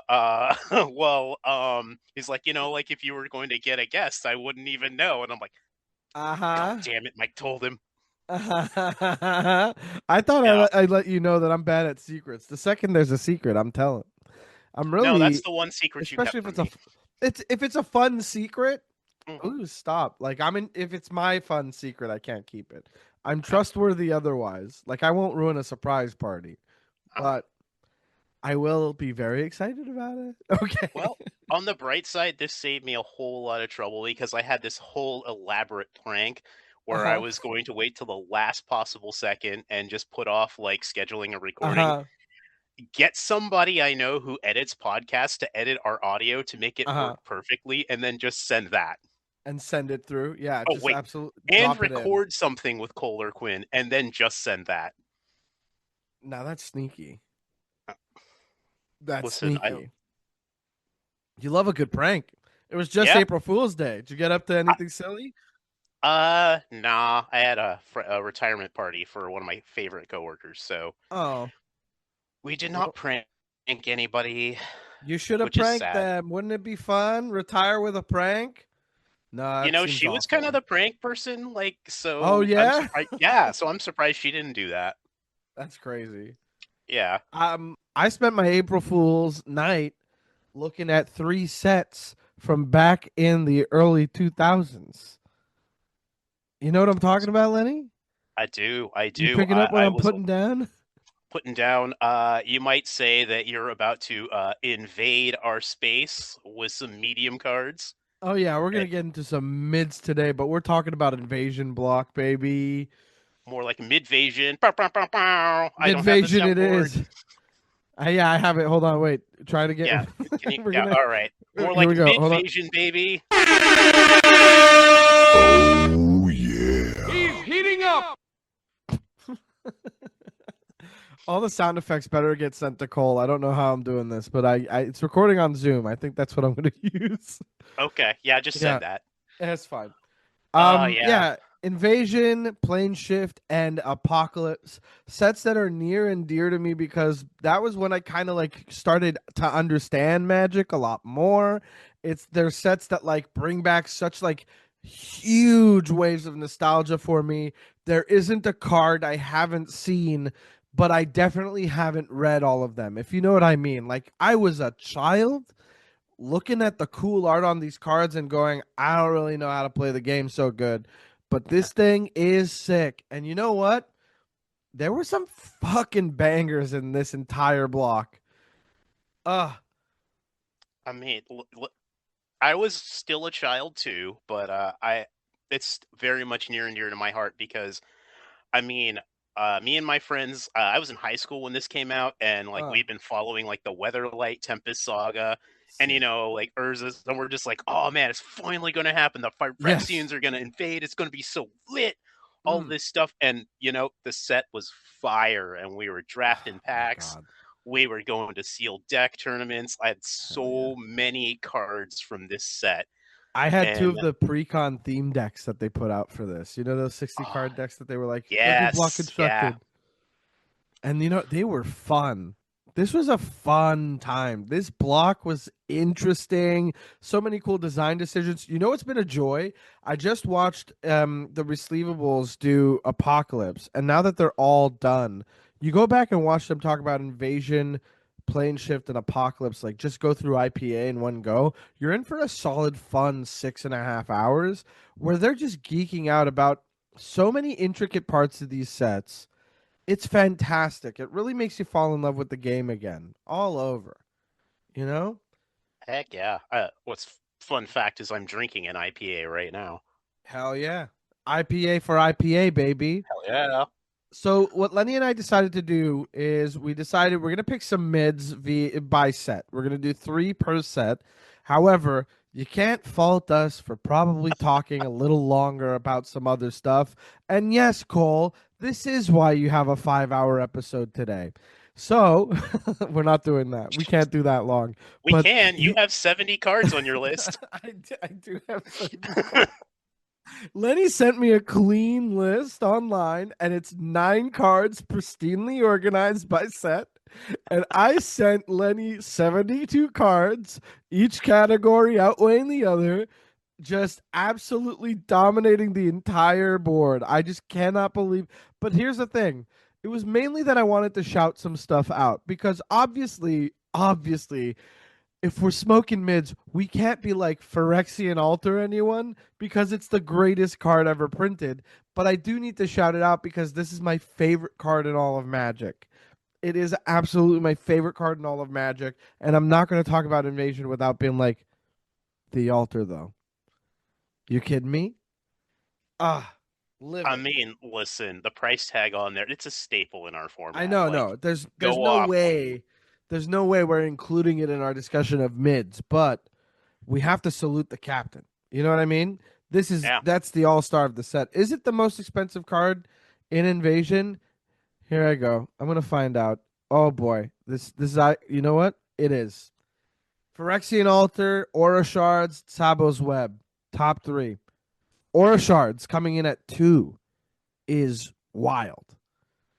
I don't even see that card anymore. People are phasing it out because they don't want to hurt no feelings. And also, I play bracket 2 mainly, which makes sense. Yeah. As long as we don't need to see that there. Yeah. Okay. So Lenny, how do you want to do this? What are you feeling first? Shall we go in order of sets? Do we want to go in like alphabetical? Like, what are you thinking? You know what? Let's start with sets, man. Let's go through the block structure here. Let's do it. You kick us off. Okay, because mine is organized. Yes, because yours is organized. Okay. You know what? I'm gonna go straight to a card that I used to love playing this back in the days of like my 60 card casual. Recoil. It's like 1 blue and a black. Bounce target permanent to its owner's hand, and then that player discards a card. Like, okay, first of all, yeah, we're not. Wizards is not letting you bounce the lands anymore. Let us bounce the lands. Like that Glacial Chasm, back to your hand, discard something. Like, gone. Yeah. Ugh. I know. And honestly, like, bouncing is, I think, the most mid kind of removal. But dang, man, like when you need really something hurts. gone, yeah, it's oof. Bouncing is so disrespectful. Bouncing does not do enough for it to feel like it's worth it. But when you get your stuff bounced, you're like, hey, that hurt. And fuck you. Yeah. It's not like you accept it like a kill spell. You're like, whatever. It's like, no, you wasted my time. Like, it's so rude. I always feel like it just comes in right at the worst possible Oh, time. and you know what? That means you're playing against somebody who fucking gets it. That Yeah. is a great. When you feel it like that, that's when you're like, I did that. You good play, good job, good game. This is what it's But all also, about. fuck you. No, absolutely fuck you. But man, Recoil is just so good. It was obviously on my list of 72 cards, but it's also one of the cards that, like, you know, you're opening packs of Invasion back in the day. You're like, man, this art is painful. It is nasty. This guy is going through it right now. And I've seen this card so many times. I don't know how much I've played it, but you're right. No, you can't bounce a land just like that. Yeah. This is going in my wrestling deck right after we're done. I'm putting in the wrestling deck. Oh, All right. come on. Looking and not looking forward to it. Yeah, 100%. It All did get right, what you reprinted got? in Dominaria Remastered, which is nice, but you gotta go with that gold border. The gold border at this era is the best the gold border gets, period. Peak Period. foil. Peak foiling. Peak foil. Okay. Invasion. All right. I want to talk about one that I just think is like too good to be mid, but we're going to go downhill from here. I really like the blank or blank cycle in these sets, like the do or die, the stand or fall, the bend or break. Like all of these are cards that I think that I'm going to just find a way to put in one deck. I just want to fucking do that. Fight or Flight, though, caught my eye, and I was like, damn. Weird mini game. For 3 and a white, you get an enchantment that says at the beginning of each opponent's combat phase, separate all creatures that player controls into 2 face-up piles. Only creatures in the pile of their choice may attack this turn. So you're still putting a lot of decision behind it, but you're also going, what's more important to you, attacking with these guys or with this one big guy? And if you have like some way to deter that one big guy with like a Maze of Ith, you know what I mean? There's some interesting counterplay here that like doesn't just make it a straightforward pillow fort. We could feel boring after a little bit. I just really think this card is gas, dude. Honestly, I'm into it. It's like giving me reverse Rushing River vibes. Exactly. Yeah. Yes. Yeah.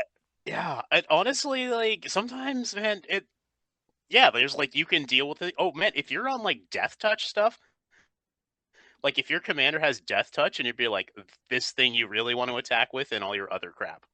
Mhm. Like they're not. Yeah. You can kind of just you really shape it. And then also, is it me or does it look like that person is kind of like using that Phyrexian like a guitar, like in that? Yes. Yeah, it does look like that. It's kind of like using the shield to pull away and like push it away. But it definitely looks like it's like using he's wailing on getting a sick guitar lick. Yeah, exactly. It definitely looks like he's being it's a big performance moment. Yeah. Man, where the would you put this spotlighting on this art is great. Dude, you know what? I'm considering it for my second Dr. Visler Turlo like group. It's not a group hug, group slug, I guess, card draw deck that I just put together on a whim. It's like the first Pillow 40 card that I have put together in a bit. But I definitely think that like this card is just pretty great for anybody who wants to get a little bit tricksy. It does feel like it takes up some time, but it gives you a little bit more power in everybody's turn. And you kind of become a bit of a scamp or a menace. But you could also be pretty valuable to other players by denying them the attacking ability of one thing or making them make an interesting choice. You know? I really like this card, and I really like, Death or Glory is another one that I really like, which is the one that, like, you make 2 piles from your graveyard, and an opponent chooses which one to return to play. Like, come on, these cards are so sick, but I have to go with Fight or Flight. Fight or Flight just does it every turn and does something cool and interesting. I think it's stronger than we're giving it credit. Anyway, I have to see it in play. Yeah. Let me go dig through my collection and see if I can make that happen for you. Yeah, buddy. Let's see what your next pick is from Invasion. What else you got? All right. Okay. So I guess we're going to stay in white cards. I really like Sunscape Master, and not just because it has naked men on it, but Uh-huh. 2 and 2 white, and yeah, it's a 2/2, but like double green, tap it, your creatures all get +2/+2 until end of turn, or double blue and tap it, and we're back on bounce target creature. So like it's a thing you can like rebuy your ETBs with, you can deal with plus pesky blockers, attackers, Yep. utility creatures, and then like, when you're ready to go, hey, like everything getting +2/+2, that's good. That's killing That's people. pretty good. Yeah, no, Yeah. that's a lot more damage than you would have otherwise. Yeah. Yeah. I really love this cycle of masters because they had like Invasion had, I guess these would be shards. Yeah, these are shards. So the Invasion had shards where there was like a vertical cycle for like you got the apprentice, you've got the Volver, you've got the disciple, and then you've got the master as well in the color combinations, and each color gave a corresponding ability. So like Sunscape Master with the Jund Master, which is red, also shares that like green ability of creatures you control get +2/+2. And then like, so every master has like an ability shared by another master in this cycle, and I think that's so cool. They were just like, this is the red effect or this is the green effect. I can't stop looking at this cycle and like being like, if we were to do like pre-DH and like thinking like, hey, it doesn't necessarily need to be legendary, I'd be looking at these. I would be looking at these. Yeah. And I don't know which one I would be picking either. Because, man, Stormscape Master is low-key just like sneaky good. In Esper colors, you get the white ability, which is white tap. Target creature gains protection from the color of your choice until end of turn. And black tap. Target player loses 2 life and you gain 2 life. If you're playing this like controlling Esper thing, you can hold up your mana for late. And then like, okay, I didn't have to give anything protection. Great. You're going to take 2 and I'm going to gain 2. Awesome. You know what I mean? Yeah, I love that. I really, really like this cycle. They're so strange. Yeah, I loved the apprentice cycle as well. Like the Stormscape apprentice is just, I made people miserable with that one, just tapping people's creatures down for 1 white and then slowly draining them for 1 black. Yeah, it's like 1 blue and it's a 1/1 and it's like a black, target player loses a life, or white, tap it, tap target creature. Dude, for a second, I did think you were talking about the familiar, and I was like, wait a second, tapping? No, you're right. The apprentice. Yeah, because I was thinking about that bird that reduces white and black spells by 1, which the familiars are certified bangers. We know that. Oh, yeah. But we can't talk about those yet because that's plane shift. That is plane shift. But Stormscape Apprentice, tapping a creature down and target player loses 1 life. Again, really solid control stuff. Like, this is sick. This is madness, honestly. The fact that we had these cards and we're not still being like, let's play this just because we're like, we need power, we need like these cards still inspire so much excitement. Speaking of which, I'll move on to this one, which is Backlash. 1 an Arachnos for an instant, tap target untapped creature. That creature deals damage to its power of equal to its power to its controller. Sorry, Cloud, I'm gonna tap you down and then make you deal 20 to your controller. Eat nuts, you know. Killed with your own commander damage. Can we say achievement unlocked, baby? It wouldn't count as commander damage. I wish it did. Wait, no, it does. That creature. Oh, you're right. No, it does have to be. No, combat it needs to be damage. combat damage. Otherwise, yeah, no. I mean, Yeah. if it was, Well, just get him down to crazy. 21 anyway, and then it doesn't matter. Yeah, it doesn't and that's matter. just as good, right?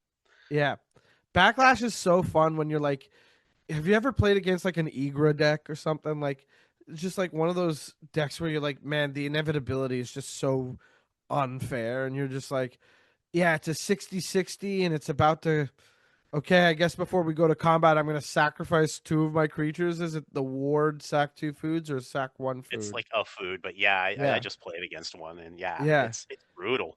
Okay, so I might be reducing it by 2, but here we go. I'm going to tap down your Igra and deal 40 to your face. All right, sick. Yeah. Good game, everybody. I really had fun.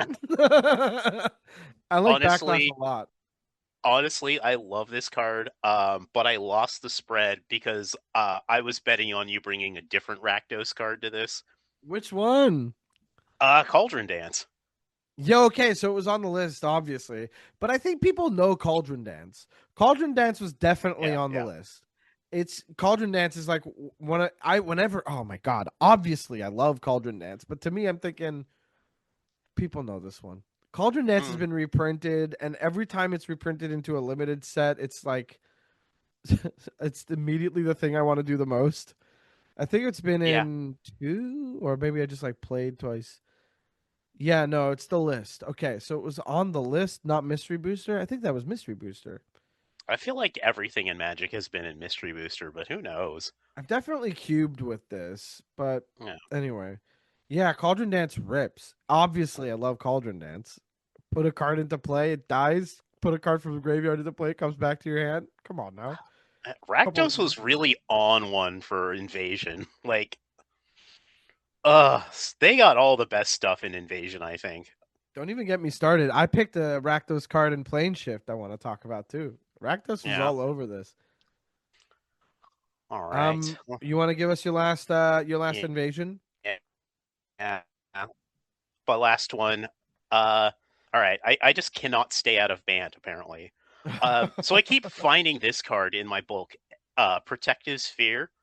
2 and a white. Enchantment. Yeah, 1, pay a life, prevent all damage that would be dealt to you this turn by a source of your choice that shares a color with mana spent on this activation cost. Yeah, buddy. Hot heat. Right. Like, how often are we out there with like our 3-color commanders that Wizards is jamming down our throat, saying, play this, and then like our absurd mana bases that can generate any color no matter what we're doing. Yeah, I mean, exotic orchards out there, and you've got like stuff like Curian Explorer, which can tap for mana your opponent's control. Yeah, Fellwar Stone. I mean, just jam this in and like relive the glory days of if you were one of those kids that tried to jam all 5 circles of protection. Yeah, into that kid. Into your deck that is like 4 colors because those are the basic lands that you opened and the cards that you had. Yep. And this just solves all that. Isn't that fun though? Like, look at this card. First of all, the art. The art is so good. Rebecca Gay, of course, it's Rebecca Gay. Yes. This is on a common. Prevent all damage that would be dealt to you this turn by a source of your choice that shares a color with the mana spent on this activation cost. Buddy, what are we even doing here? Hey, if you send your commander at me, I'm just going to pay 1 and 1 life. And I don't even have to target. Do I have to target with this thing? I think it would have to target, right? I mean, listen, I only am looking at the actual thing. But I'm going to assume it's perfect. No, it doesn't say target. Prevent all damage that would be dealt to you this turn by a source of your choice that shares no target. No target. No target. So think about that. You're getting around this like hexproof friggin' Voltron coming your way. This is hot heat, baby. This is hot heat. That's what I'm talking about, Lenny. Hell yeah. And it's common, man. People are going to give that to you. They're going to want to just like, get this out of my game store. I'm going to snap them up. We're going to... The Protective Sphere buyout. Yeah, the Protective Sphere buyout brought on by... Heroes Blade Vibe Check smoking mids. Yeah, buddy. Ooh, that's fun as hell. I'm in. All right. All right. I'm gonna. What you got? I want to know. Close us out. Pure Reflection, Enchantment, 2 and a white. White getting lots of love this one. Whenever a player casts a creature spell, destroy all reflections. Then that player puts a white reflection creature token into play with power and toughness, each equal to the converted mana cost of that spell. Look, I don't need to tell you how much I love to make creatures and to play creatures just to kill them over and over again. Now, I love a sacrifice deck so much. You're telling me that not only can I get away with playing my, I don't know, 3/3 that for 5 that has an ability like, I don't know, when this enters, reanimate a creature. You're telling me I'm playing Phyrexian Delver? Yeah, I'm playing for. I play a Phyrexian Delver. Oh, is that a 2/2? Anyway, point is, I play a 5-mana little guy, get a big effect. What's this? A 5/5? Okay, I just have this 5/5. I could throw boots on it, send it into combat. I can sacrifice it to Altar of Dementia and start milling people. I can sacrifice it to Greater Grid and make my hand bigger. Come on. Come on. If you're playing creatures and you got white in the deck, let's give this a shot. Like, give it a shot if you're aggro, if you got hasties. Give this a shot if you've got, like, big mana stuff, big mana creatures in general anyway. But definitely make it happen in a sacrifice deck. I think this is, like, speaking to me in that way. It's pure jank. It's, like, pretty ridiculous. You can give all your stuff indestructible. Shout out Avacyn. What's the last one? What's it called? Avacyn. Angel of Hope, I think. Angel of Hope. The OG. Yeah. I'm just saying. I don't know, man. You play Avacyn, you get a free 8/8, and then the added garbage tech of, hey, your changeling deck, it's gone, baby. Every creature that gets played destroys them. That's what's happening. If you got one of those terrorizing your meta, but honestly, I'm kind of into this for the Avacyn, right? Because if you are like rocking Avacyn, right, then you just keep getting more and more creatures. Yeah. Right? Because they don't go away then. Exactly. Oh, that's hot. Exactly. I love this. Hell yeah. That's a good call. Oh, I'm really happy with it. Let's hit up. Or do they just not make cards this weird anymore?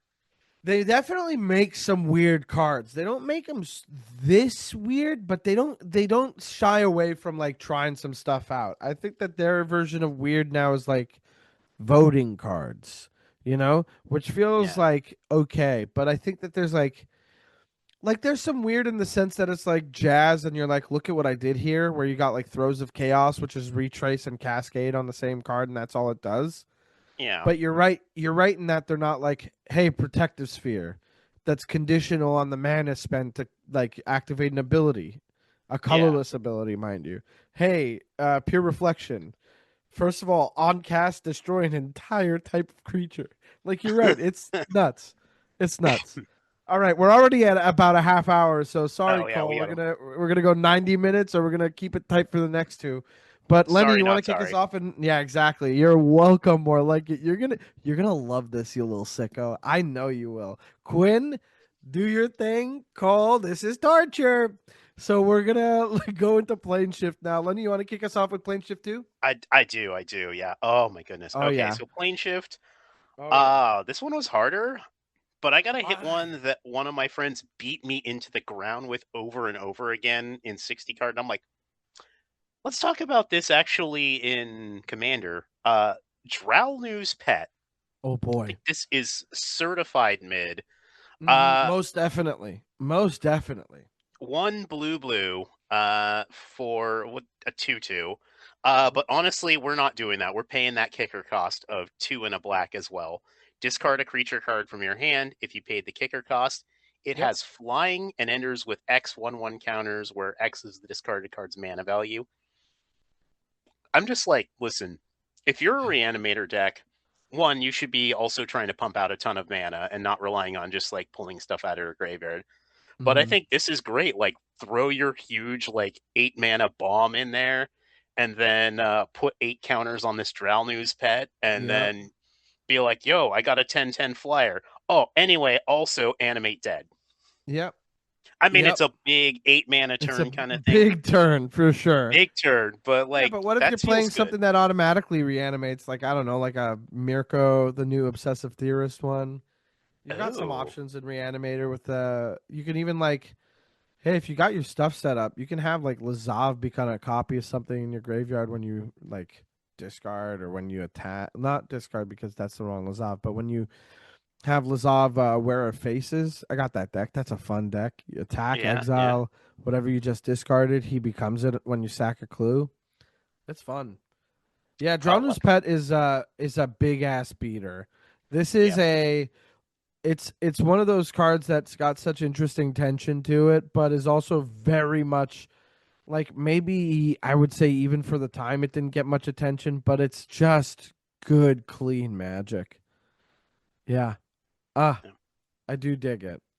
I am only going quicker because I am conscious of the time now, so I don't mean to rush through, but I am going to point. Okay, I'm going to do mine now. Here it comes. I like this card because it feels like if this were a legend, I'd probably try a brew around it, and it's a Naya, which is shocking for me.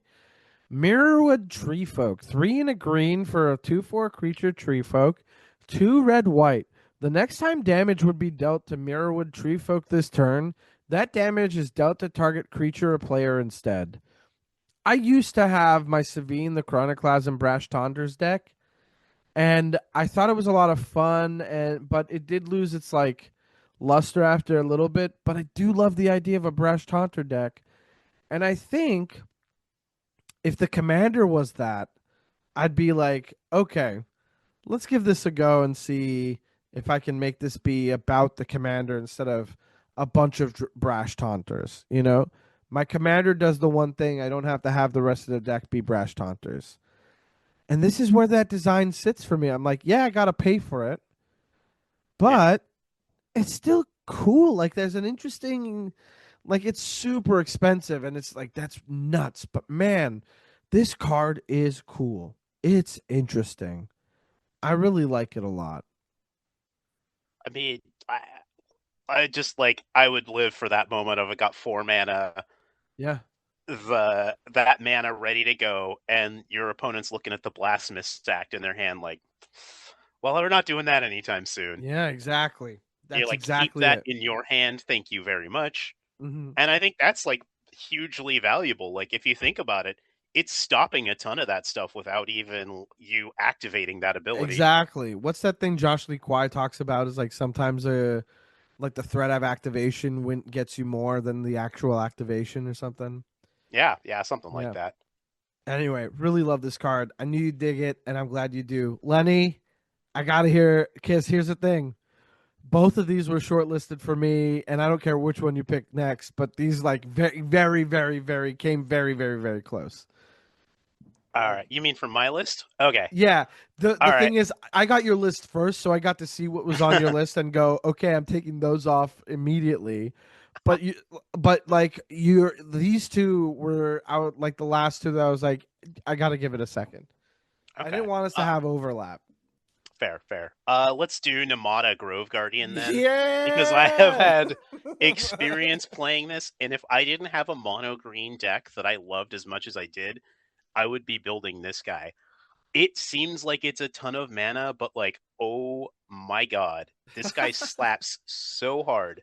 Yeah. Like, first off, you're in green, you can just dump, sorry, chat, so you know, 4 mana, 4 and 2 green for a 4/5, and then 2 and a green makes a Saproling. You can sack a Saproling to give Saprolings +1/+1 until end of turn. You plug in your doubling seasons, you plug in your parallel lives, your all of that stuff, and you just and all your ramp, dude. All the ramp you can handle. And then you make a bunch of things, and they're like, okay, you just swing out with your Saprolings.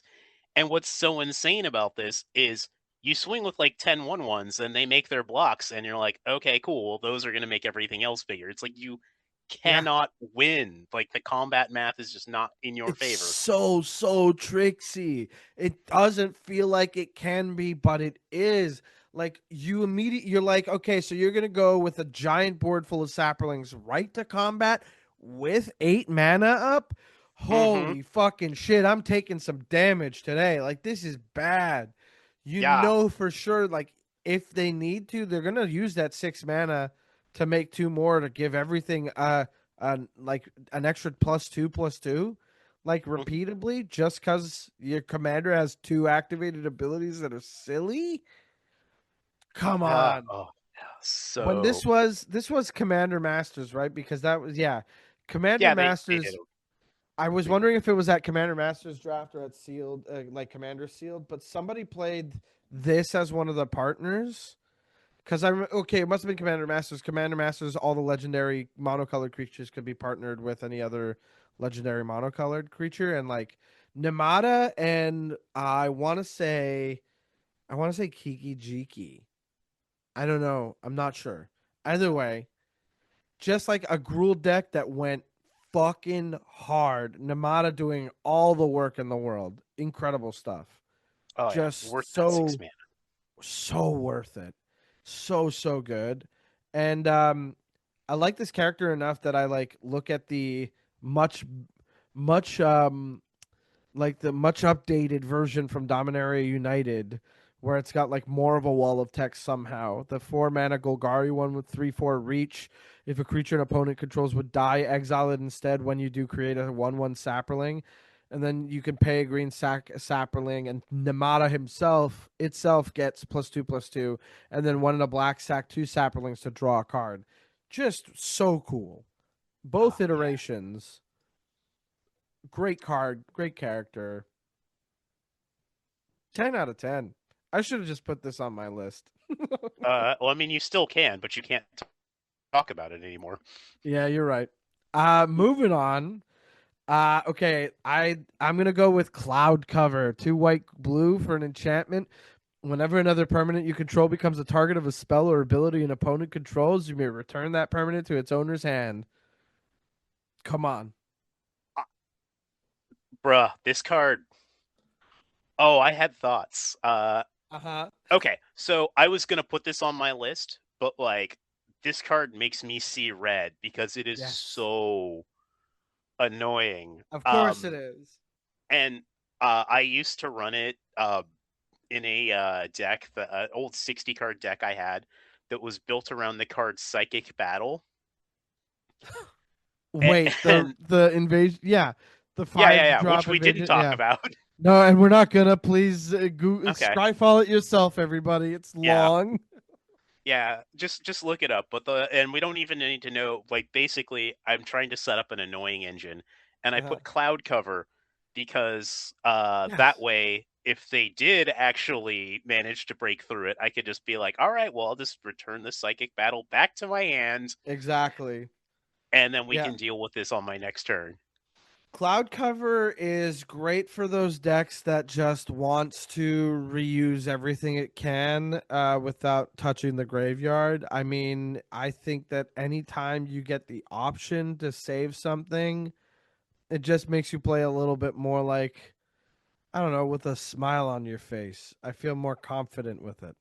Like they have to go through this before they get to the other stuff I have that they want to get rid of.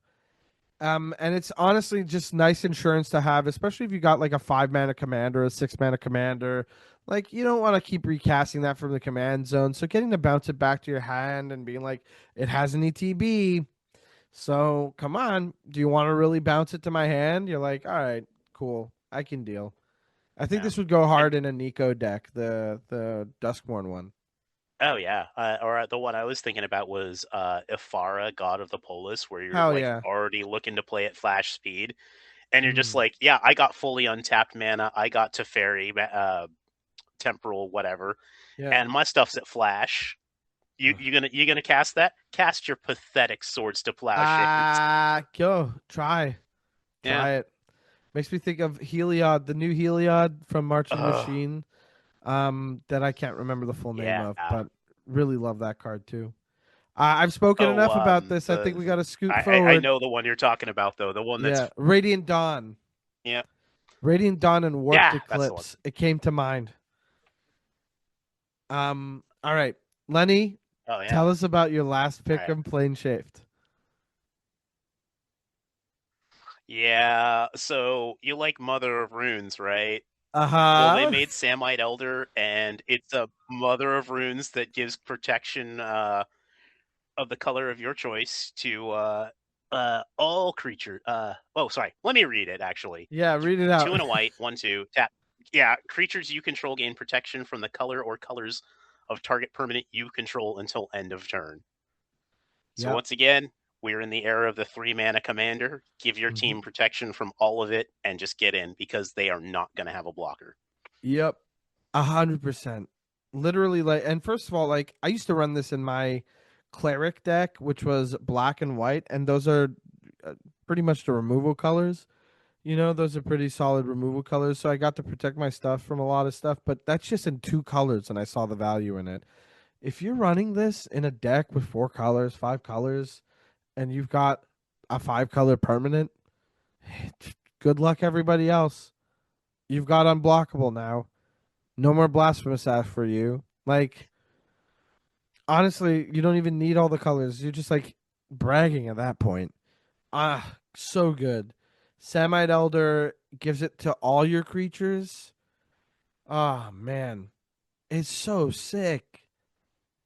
They were playing with so much in this card. You see what I mean? Mhm. Just, my God. So good. I don't know what else to say about it. What else you got for it? You got anything else on Samite Elder? Nah, I got nothing else. I think we It's just gotta good.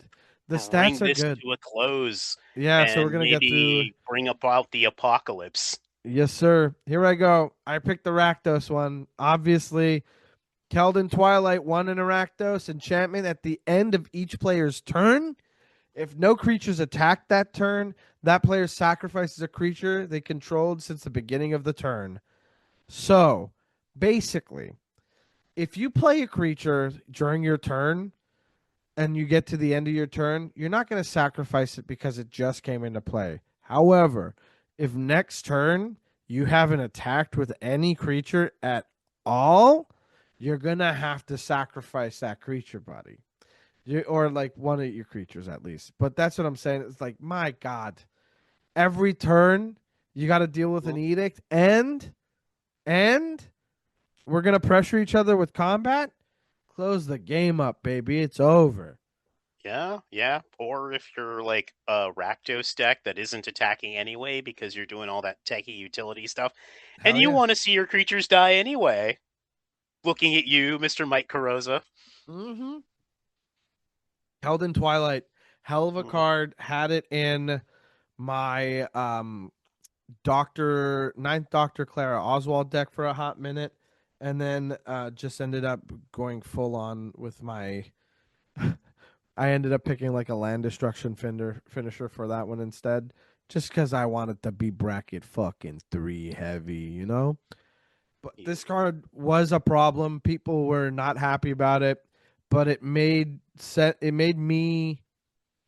What ended up happening is like everybody started attacking others because I just kept up my defenses and was cool with attacking with my doctor and protecting them anyway. It was awesome.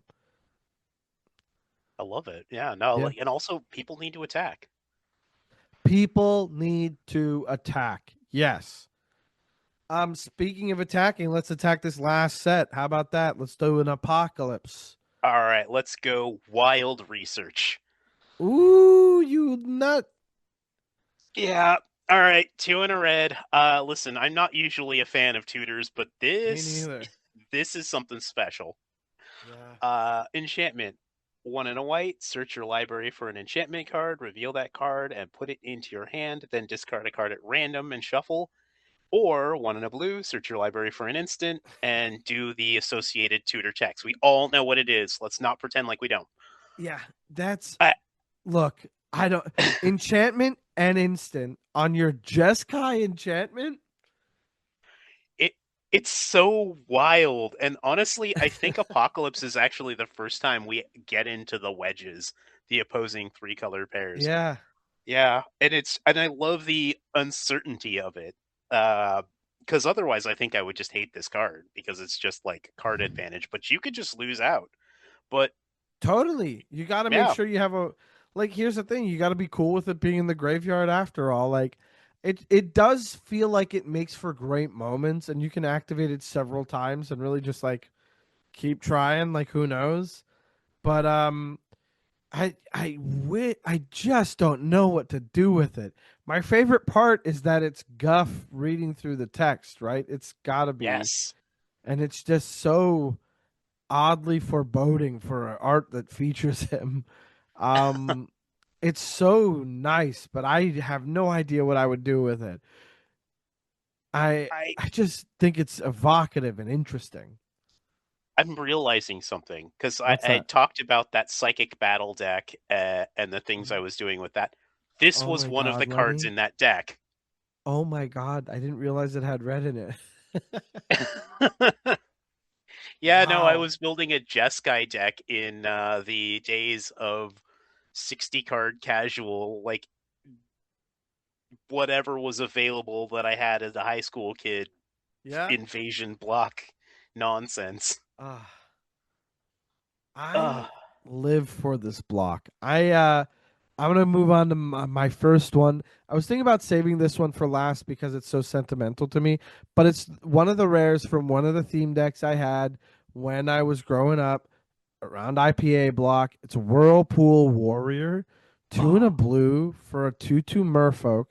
Comes into play, shuffle the cards from your hand into your library, then draw that many cards. Okay, sick. Then a red and sacrifice Whirlpool Warrior. Each player shuffles the cards from their hand into their library and draws that many cards. So it's not like windfall like exactly, but it definitely gets a bunch of draws triggers on the stack. Like it's on a body, it's on a creature that can, you know, sacrifice itself, and like if you're playing in the right colors, you can make copies of it and bring it back. And if you're playing with a psychic corrosion, there goes the game. If you're playing with like a psychosis crawler or a fate unraveler or underworld dreams, like I don't know what kind of deck you're building here, but like if you're in a Nekusar shell, there's some fun here, and you're not taxing on the resource of decking somebody. You're really hitting them with the burn from it because you're shuffling back in. But it also doesn't punish the player who's way behind by having so few cards. Yeah. I really like this one. Yeah, I'm big fan of this one. I think it's a really interesting and cool card. As much as I dislike getting wheeled, not that Sure. I'm going to complain about that in a game, but Uh-huh. yeah, it's just and also you don't need to drop that other thing too. You can just kind of do farm your own draw triggers if that's what you're up to. Like it's a very Exactly. versatile card. I really like this one. Like I've always Yeah. really, really liked this card. I didn't know how to play it right when I was younger, but when you're going through the sets, every now and then I'll just pop on Scryfall and scroll through a set. I saw this one a little while ago and I was like, this is sick. I should go back here a little more often. Yeah.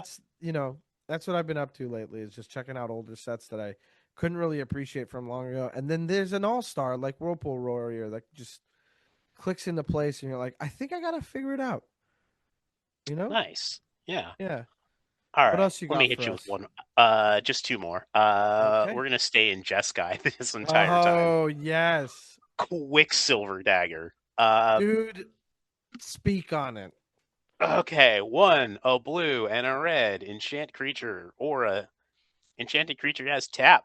This creature deals 1 damage to target player or planeswalker. That was added later.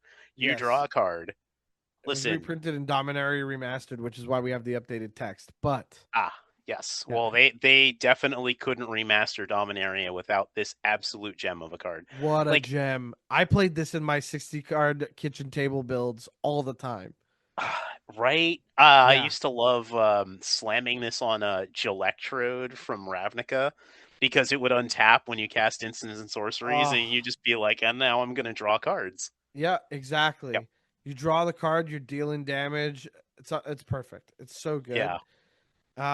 Yeah, the first thing that comes to mind for me is like Niv Mizzet, but then I'm also like, this predates that sucker. You know what I mean? It does, but it turns your creature, any creature you want, into Niv Mizzet. Yeah.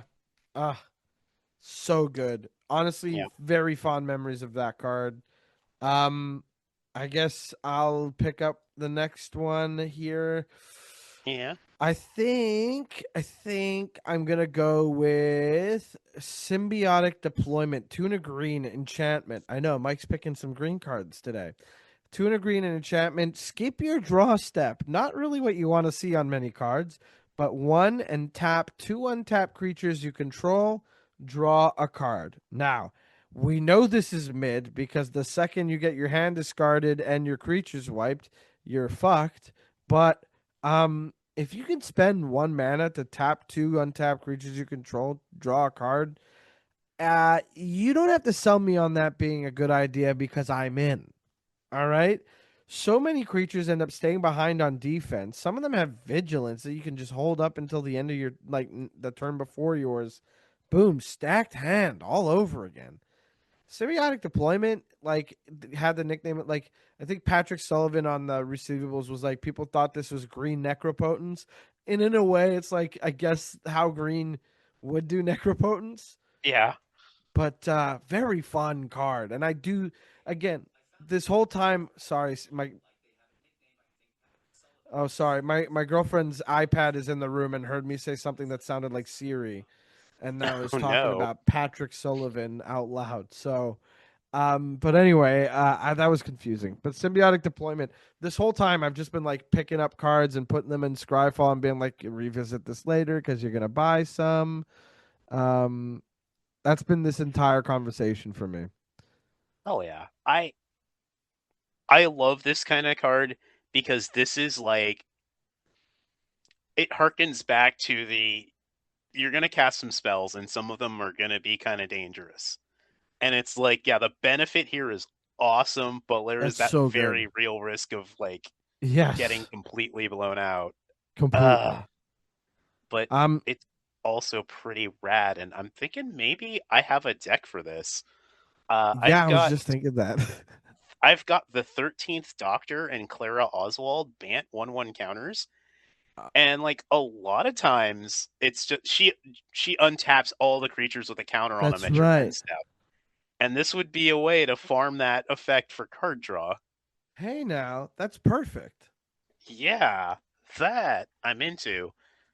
And then, Awesome. yeah, and have the balls to be like, I'm going to skip my draw step. What about it?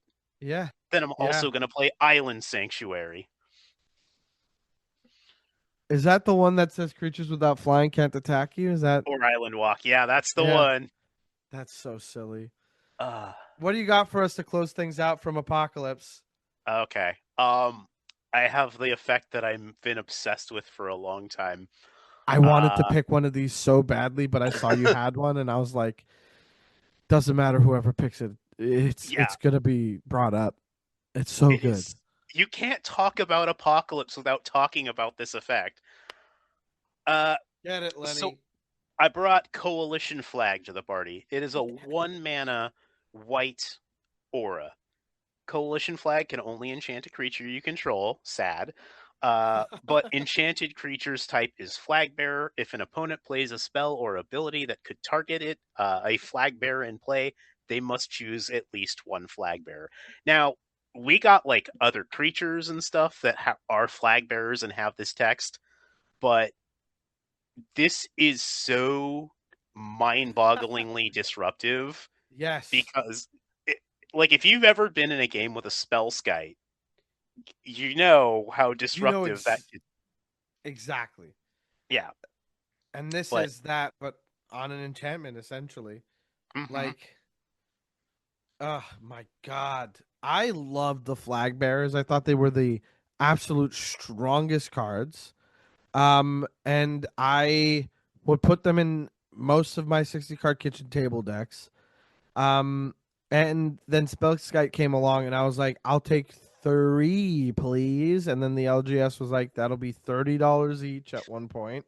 And I was like, I will stick to my standard bearer, the 1/1 for 2 that does this effect.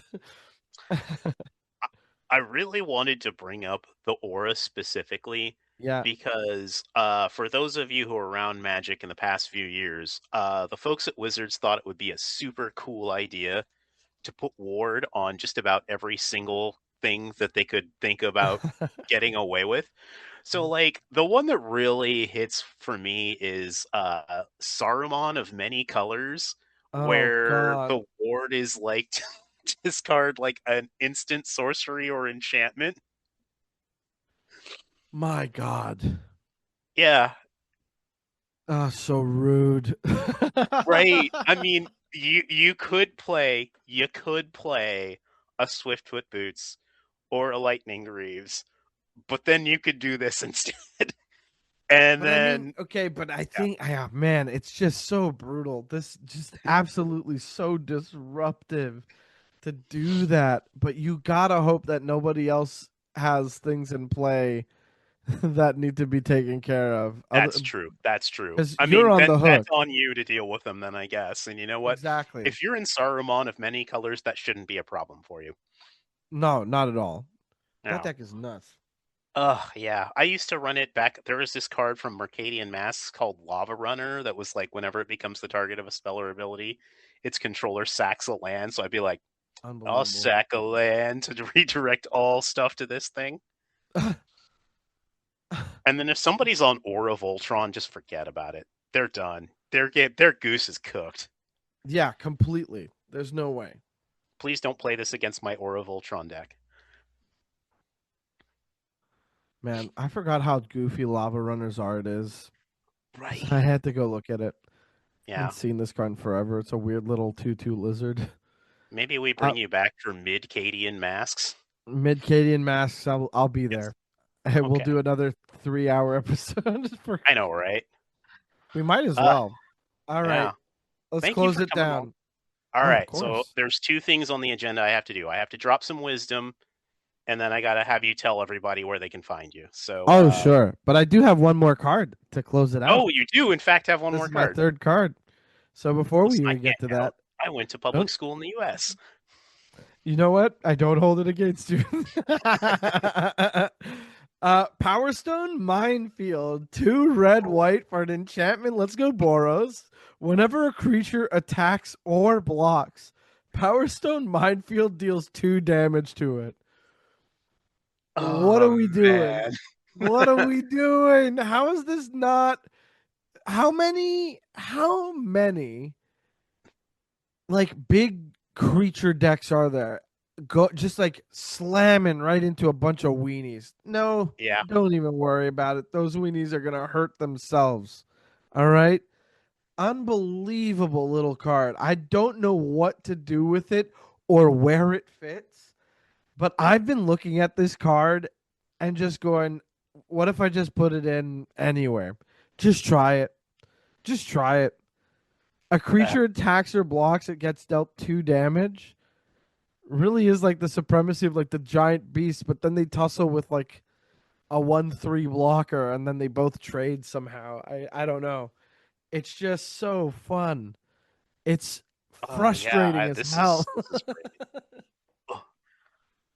You know, there's like that Nelly Borka, like Boros Goad Yeah. that they made. The Goad decks. That's what's up. Yes. Perfect. Yep. And Tom Nelly's from the got Rampart, baby. That's right. Nelly Borka's got like it's a 2/4 or 2/5. It's got a big butt. So I think that it's good for if it has to attack to get that goad effect again, right? Yeah. You know. Anyway, I thought this card was neat.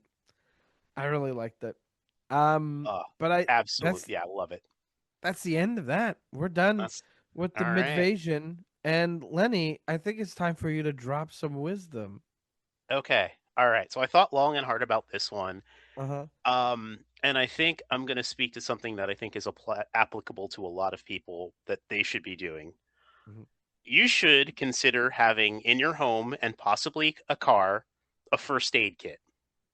Because like a lot of things can go wrong. You can get injured, you know, other people can get injured, and it's good to have that kind of stuff on hand. Like, and especially I think like when you're traveling, when you're camping, doing that stuff, having that first aid kit, absolutely great. I can't really speak to what should or should not be in a first aid kit, but I recommend checking out a reputable source for that. So like the American Red Cross website or the Mayo Clinic website both have excellent resources of what you should put in your first aid kit. But at the end of the day, you got to tailor it to your needs and your expectations. But yeah, it's just a great thing to have. And then also look to reputable sources and familiarize yourself with basic first aid life-saving techniques. Like, not saying you got to go get BLS certified, but like, it's not the worst thing in the world. But no, this is great advice. Yeah. Thank you. Yeah. This just feels like be prepared for like You know, it might not be your worst day, but it might be somebody's. And if you can help out to make it a little bit better by maybe even saving their lives, like you got the power to be prepared. I think Hell it's yeah. great. And even if it's not life saving, just like to help someone out who needs it, even yourself, having a first aid kit, knowing exactly where it is, you're going to be less panicked in the moment because you'll remember you did all this. Smart. Very good tip. Thank you. Thank you. Hell yeah. All right. Before I let you go, I need you to do me a huge favor. You were awesome, and I want to say thank you so much for taking your time. I love your stuff. And for those of you out there in listener land who don't know, why don't you tell them where they can find you, what you do, because you're absolutely wonderful, and they should be listening. Thanks, Lenny. I'm Mike Carrozza on Blue Sky, MikeCarrozza. That's Mike Carrozza, Blue Sky, Instagram. I'm also Am I the Bullcast on Blue Sky because Am I the Bullcast is my podcast where I talk to Magic players and content creators about their pet peeves in Magic and maybe a story when they might have been the bullest. You can also read my article series, Am I the Bolus, on edhrec.com. I'm part of Cascade, and you can check out my first piece with them on from issue 1. Go to cascade.com and subscribe. I'm really proud of that. I just got notes back from my second piece, which is coming in the next issue, and got really big thumbs up on it, and I'm really excited about it. So go on and subscribe to that, and you'll get, like, honestly, a murderer's row of, like, such good writers. I'm so thrilled and honored to be part of it. So really, please go check it out. Yeah, I mean, all of it. Go check out my comedy. I got a comedy album out. I've got some videos. And if you're like, hey, Mike, I need to see something more recent, I don't care. I'll send you a video from a set last week or whatever. And if you like comedy that much that you're messaging me about it, hell yeah, I'll help you out with that. But more than anything, make sure you keep listening to the Heroes Blade Vibe Check. Make sure you keep listening to Smoking Mids. Make sure you keep engaging with this community. A lot of really rad folks fuck with Lenny Woolley and Empress Quinn and Cole and Benoit and Light, all these angels, Medusa. You got all the Lexicon folk doing so much, putting so much out there. Just enjoy. Get involved. And I'm out of here, baby. All right, girl, bye.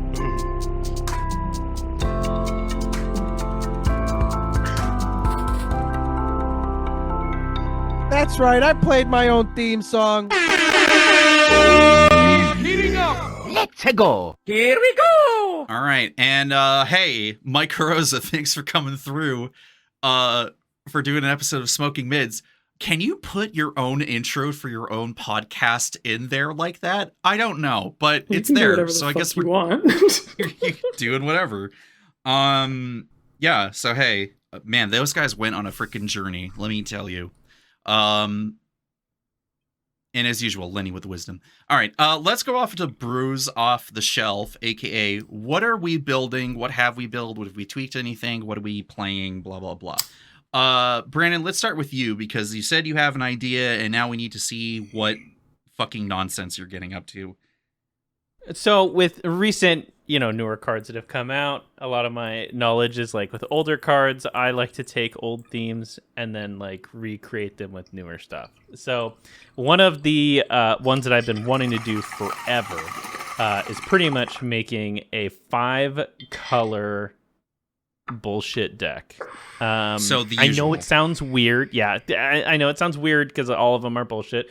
But this time, I want to just take gimmicks and put more gimmicks in. So the theme behind this one is X damage cards, more related to things like Pestilence or Crypt Rats, where you sink mana into it perpetually to do your damage. And one of the things that I've been wanting to do, it's Crypt Rats, Carrion Ants. There's a couple more, but you pretty much sink X into it, and it deals X damage to each creature and each player, or whatever. Bro, Pestilence sucks. I love it. I think every black deck I had, or Splash Black always had a Pestilence in it. And I want to use Charisma. If you're not familiar with Charisma, it just says, whenever enchanted creature deals damage to a creature, you gain control of that creature for as long as you have Charisma.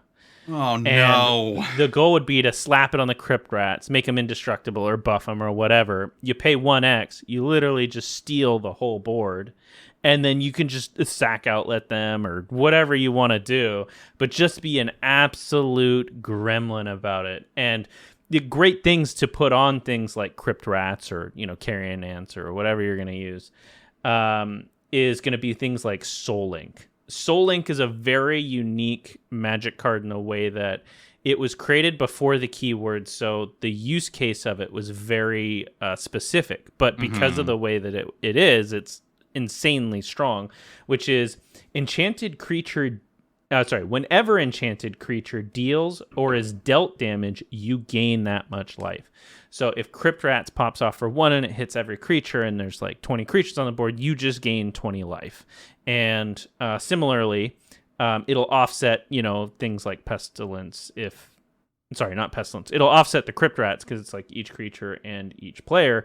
You're gaining more life than you're losing off of, that X committal. So it's really cool and it's really fun, and it kind of gets a little wild because you pump 2 into it and then you're gaining 2 life off of every creature and each player. And so your life gain just goes through the roof. And then similarly, I use it in other decks where I redirect damage to a creature. So I had an older deck where I had like a Serra Avatar. Well, I swing with the Serra Avatar. You're going to put everything in front of it if it's got trample, right? So all damage that's being dealt to Serra Avatar then becomes life for me as well. So then Serra Avatar just gets, monumentally big.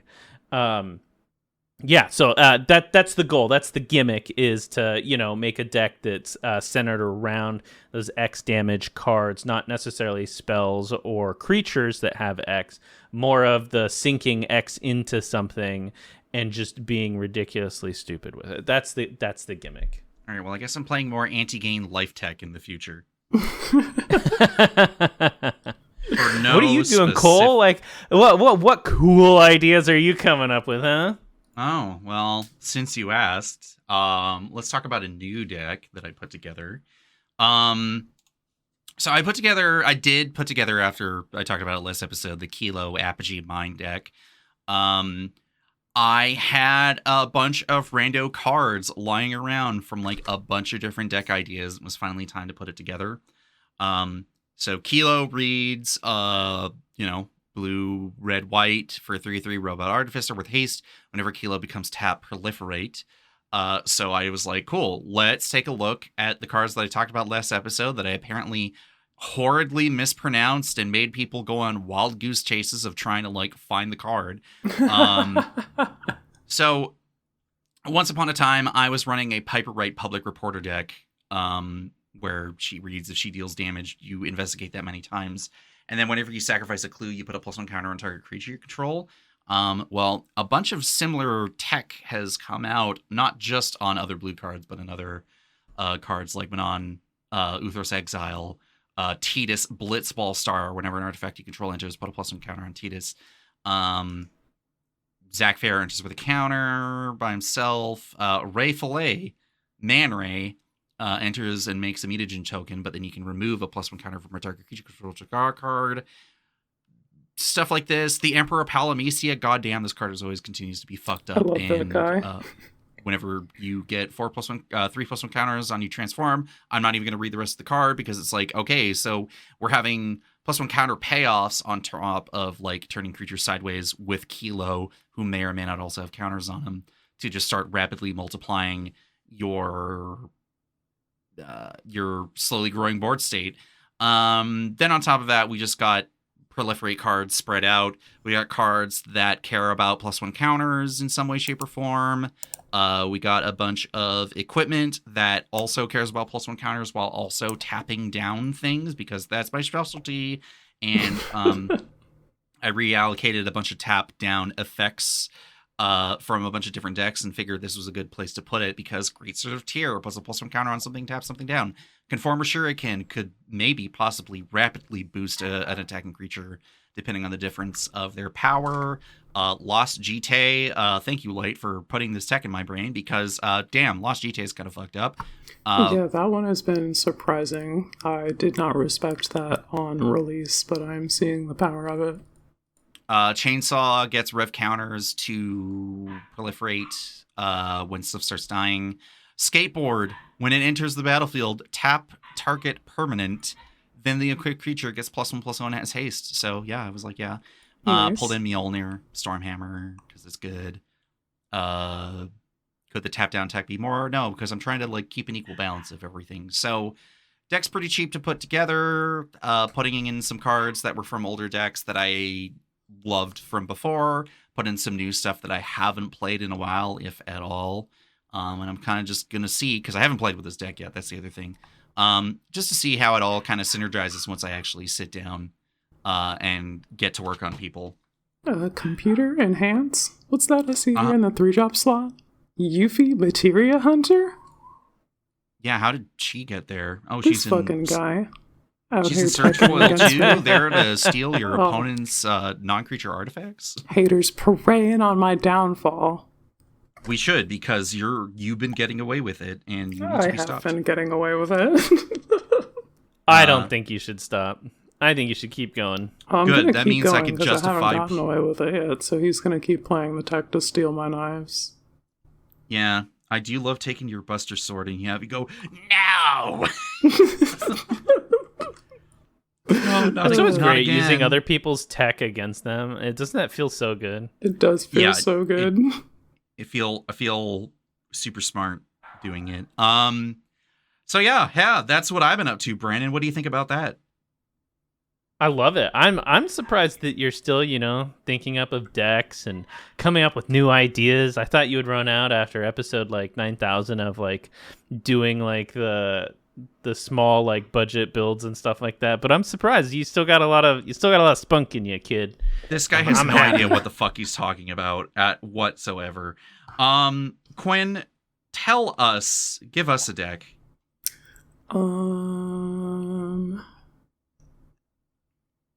Yeah, let's just go with the first one in the list here. Yeah, just go for it. Yeah. Hey, so the neutrinos from the Turtles set. Yeah, these random characters I know next to nothing about. Who the fuck are they? Who knows? Yeah, same. I have no fucking idea what's going on here. Why are you T:11 Rebel? Yeah. This will go unanswered. Tell us about the card in the deck.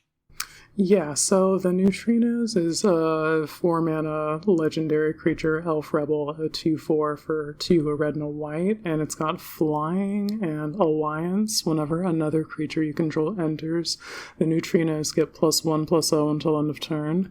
And whenever the Neutrinos attack, exile up to 1 target creature you control, then return it to the battlefield under your control tapped and attacking.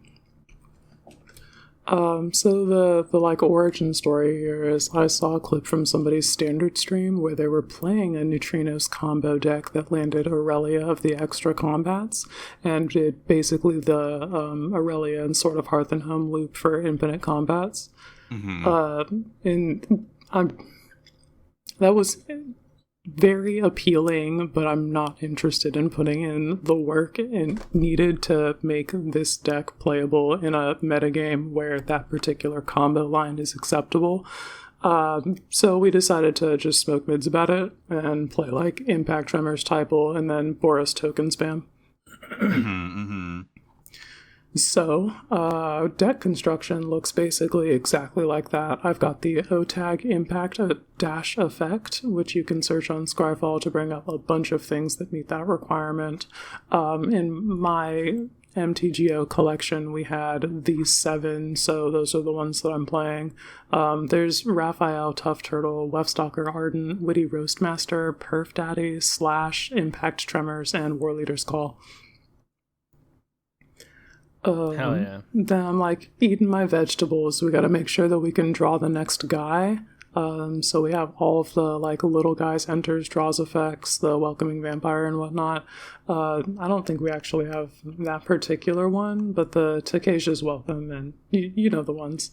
And then a bunch of the, if you have a lot of guys enter, draw, like Halia, Guided by Light, and Rumor Gatherer, and Sarn of the Silken Throne. We also have, I felt so fucking clever for picking this one, Redcap Gutter Dweller, because it enters the battlefield and makes 2 rat creature tokens, which I want to be seeing for my impact tremors, but it also has the upkeep. You can sacrifice one of those to exile the top card of your library, and you can play that, so I got the card advantage there. I'll also put a +1/+1 counter on it. That's cool too. Yeah, you're like, and you had a +1 counter. Oh, okay. Yeah, we'll take that too. The other stuff that we've got is our Queen, MKM Aurelia, who wants you to be going wide, and she'll draw you cards for doing that, and also Lightning Helix eventually. We are not free of sin, but this is a blink deck, so what do I have that I like to blink? I don't know, fucking Stoneforge Mystic and Cloud Midgar Mercenary. Anyway. So yeah, we've got them, we've got Philia, we've got the Sarima, we've got the Buster Sword, the Sword of Hearth and Home, the Glimmer Lens, and the Sword of the Animist. Glimmer Lens is a knife that makes a token for the 4 Mirrodin, and whenever it and at least one other creature attack, you draw a card.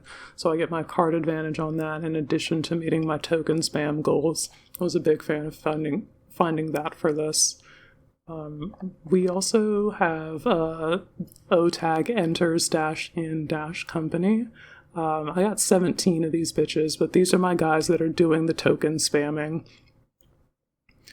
On the low end of things, we've got a mechanized ninja cavalry and honored knight captain. The knight captain is another guy who I can sacrifice to find an equipment if I'm about that life.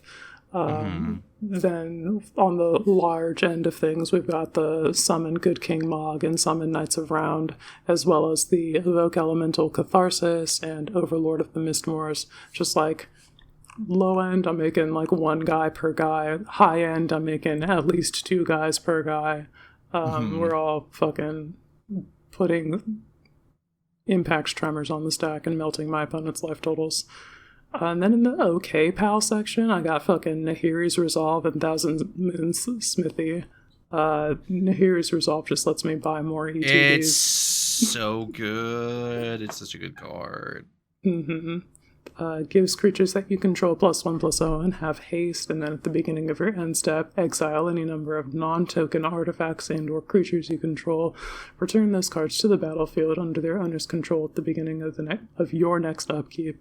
So you basically blink your guys out, they can't be board wiped, and then they enter with haste, and you get to re-trigger all of your ETBs, and you can blink out the like 4 Mirrodin equipment when you do this, so you can make more bodies for buying that 4 Mirrodin trigger, and everybody's got the haste in the anthem, so you're just like doing exactly what this card wants from you. That's amazing. Hell yeah, it felt very good.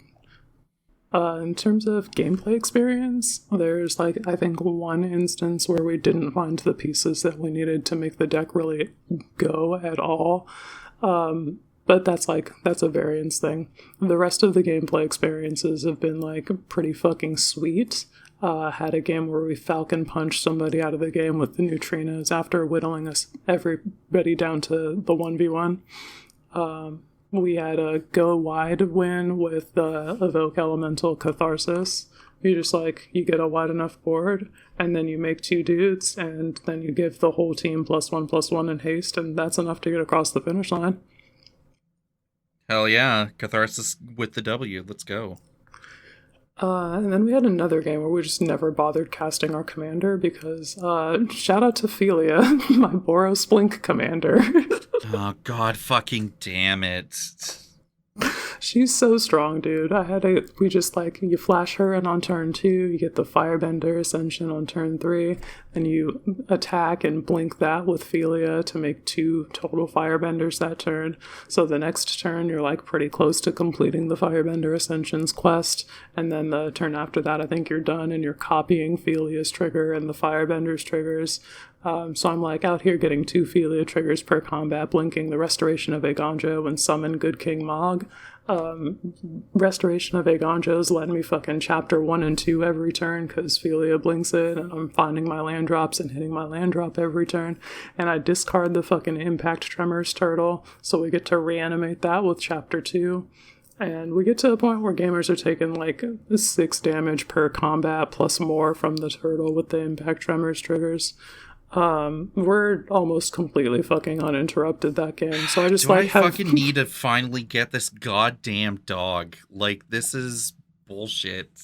It is bullshit. I'm getting +1/+1 counters on her. Like, if you scroll down and see this screenshot here, I think she's got 6 +1/+1 counters on her. I'm swinging with a 9/9 because I've got the War Leader's Call being a glorious anthem, and just styling on them.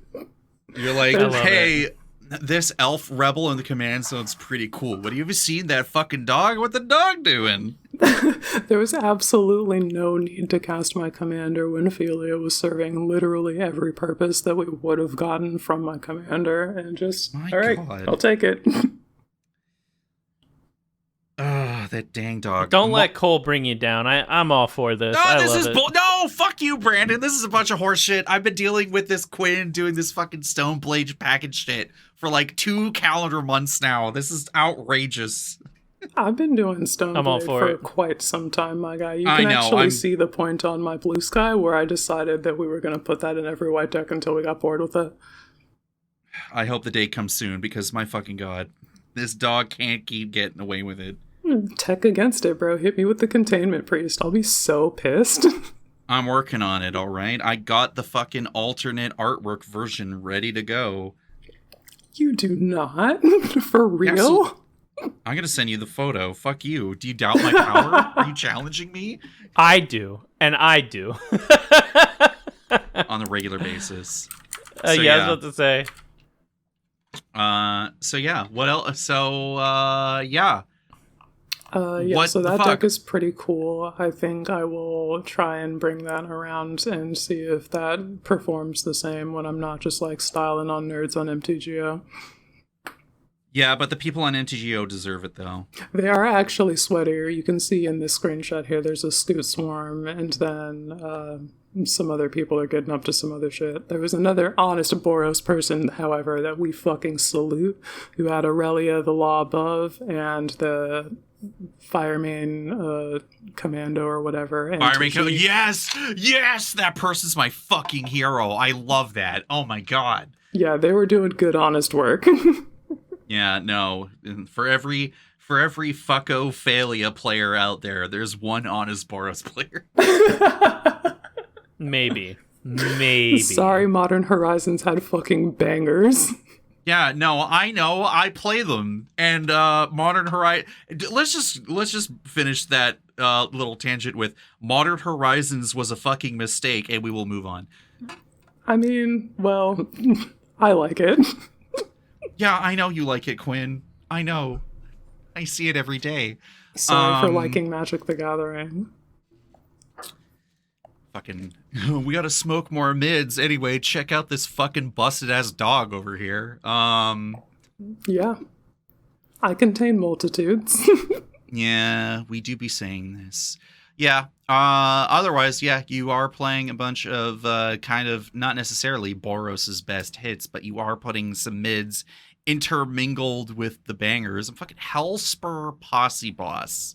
Yeah, dude, it made a bunch of tokens per guy. Once you get to 4 and you start making 2 tokens per guy that enters the battlefield, you start looking at a plus fucking 6 to your commander when you've resolved the ETB from the initial playing the guy and the ETB again from them being blinked and entering. Yeah. That's wild. Pretty gross. Yeah, hashtag Warlord Voltron. I'm Right. looking at the neutrinos, and I'm like, every day I'd be talking about Odric Blood Curse, but I'm like, ooh, Aurelia the lore leader combo ?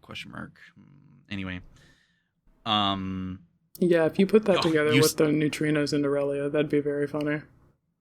yeah, because I already have sort of Hearth and Home and Aurelia and the one other body to do the combo thing, and I'm like, well, they have flying, but I also consulted Kristen, who, hey, did you figure out that Kristen wasn't our guest for this episode? But I did consult her because I'm like, well, hey, you've been building some decks and tweaking some stuff. What are my cuts for Odric Blood Curse? And she's like, these. And I'm like, no! Fine, I'll do it. So I did do that, which I won't talk about Odric this episode, maybe when Kristen comes on, or like when more Strixhaven stuff comes out, because I'm already looking at one card and I'm already feeling vindicated over taking something out that's very similar. But let's actually hold on a second. What is the one card I do at least want to shout out from Strixhaven? Because goddamn, that fucking bird cleric, I'm like, what the fuck? Hardened Academic is like the one card where I'm like, if there is one that is going in that deck, it's that fucking bird. It's red and white for 2/1. Flying Haste. Discard a card. This creature gains lifelink until end of turn. Whenever one of our cards leave your graveyard, not impossible with this deck. Put a +1 counter on target creature you control. Oh yeah, that looks sick. What the fuck? It's awesome. Brandon, I'm gonna go back to you for a second. Uh-oh. Because you could talk about whatever technically while we're in this section here, but like there has to have been another deck that you're working on or thought about, or you're like, oh, maybe I can take this out and tweak it in this fucko 5-color deck that I've been playing for months on end. What else is catching your eye? I'll say this, because like when I started with Commander, there's a lot of things that defined how I play Commander in the first, I think, year that I started. Because I'd been playing Magic, like, Standard, Modern, stuff like that for years, right? And then when we got to Commander, my first experience with Commander was 2014. Mm-hmm. I had not played Commander before that. So when I got into it, a lot of people had already had like these wild decks and this, that, and the other. And one of the comments that someone had asked me was like, hey, so are you going to like continue to tweak your deck as new cards come out? And I was like, okay, yeah. And so I started doing that. And then I realized, okay, the Commander decks that you make are just like an ever-changing ebb and flow of like cards. I think at some point in year 3 of doing it, I stopped. I made the deck and I left it as snapshots in time because I feel like at the time that I made those decks, I had a very clear and intent purpose, and every time I tweaked it, that purpose changed or the win condition changed. And we can talk about it a little bit later, but like I changed my philosophy of how I build decks, which is kind of wild to think about when in the whole grand scheme of like how you create a deck, people, like either take a precon and tweak the precon, or they come up with a organic idea from the ground up, and then they're constantly changing it, and better cards come out. Okay, it works great in this deck. I'm just like, I'll create a snapshot in time. When I make this deck, it's solid. I'm not changing a card, maybe like a card, but like I'm not doing a lot of swap outs. That is a snapshot in time of Brandon, 2016, just smoked like 65 pounds of pot, and this is what he made, right? Like that's literally what it is, and I try and keep it that way because I think it's a great diving point to learn from your mistakes of what you did and build a better deck based off of that. And if I'm constantly tweaking it and doing all this stuff, my decks then start veering off in 30 different directions, and then I have a non-coherent deck that I just like, I don't like playing because I just don't, the feeling that I had when I made the deck in the first place is kind of lost, right? Lost in the sauce. So I'm not going to lie to you. I really don't tweak my decks. Fair enough. How very Jim LePage of you. That's another person who doesn't do that. Okay. Let's not look over at Odric or Blood Cursed in any conceivable way, because that is a deck that is not the same as when it started. let's talk about a deck that I'm always that I am always tuning in the background for a multitude of reasons. Captain Ripley Vance. Mm-hmm. This is I lost track of the math a little bit because so Mike Rosa was in town for a couple weeks, so we got to play Magic quite a few times when he was over, and it was a blast. I was like, it's time to bring out Vance because I haven't played her in a while. So Benoit came out, we were sitting down and playing, and putting in Reinforced Ronin and like Fleeting Effigy from Tarkir Dragonstorm has felt so good to have when Vance is out, to just keep accumulating that third spell trigger and having her fucking go absolutely fucking hog wild when you are turning her sideways, hitting people in the face while also like shooting them in the face. So someone targeted Vance while I was like attempting to get her started, and they had assumed that I had like another sorcery spell in hand, and I'm like, actually no, it's one of the various 20 instants that I have in the deck. And at that point I'd played like, you know, I'm playing stuff like Fist Flame, and I got an Invoke Calamity, like being cast to cast stuff from the graveyard. Like I've been going off at this point, and I'm pretty sure I doubled up her power like before the trigger was going off with Bulk Up. But I'm like, well, let's get that cast trigger anyway, since we're fucking doing it, right? So I cast like whatever, like Blazing Crescendo or cast an Expedite or whatever on the stack, and I'm like, cool. So before she dies, I'm going to hit you for like 20 to 22 damage on the way out. And they were like, well, good thing I nipped that in the bud. Not my actions having consequences. Yeah. This is a deck that I am continuously whenever like a new set comes out and it's like, oh, what are like the red instant sorceries that you could be looking at to help smooth out the third cast trigger for Vance in a pinch. And, you know, Quinn's killed Vance in the past and killed Cypher Almacide, and I'm like, God fucking damn it, I can't get away with shit around here. This is a bunch of bullshit.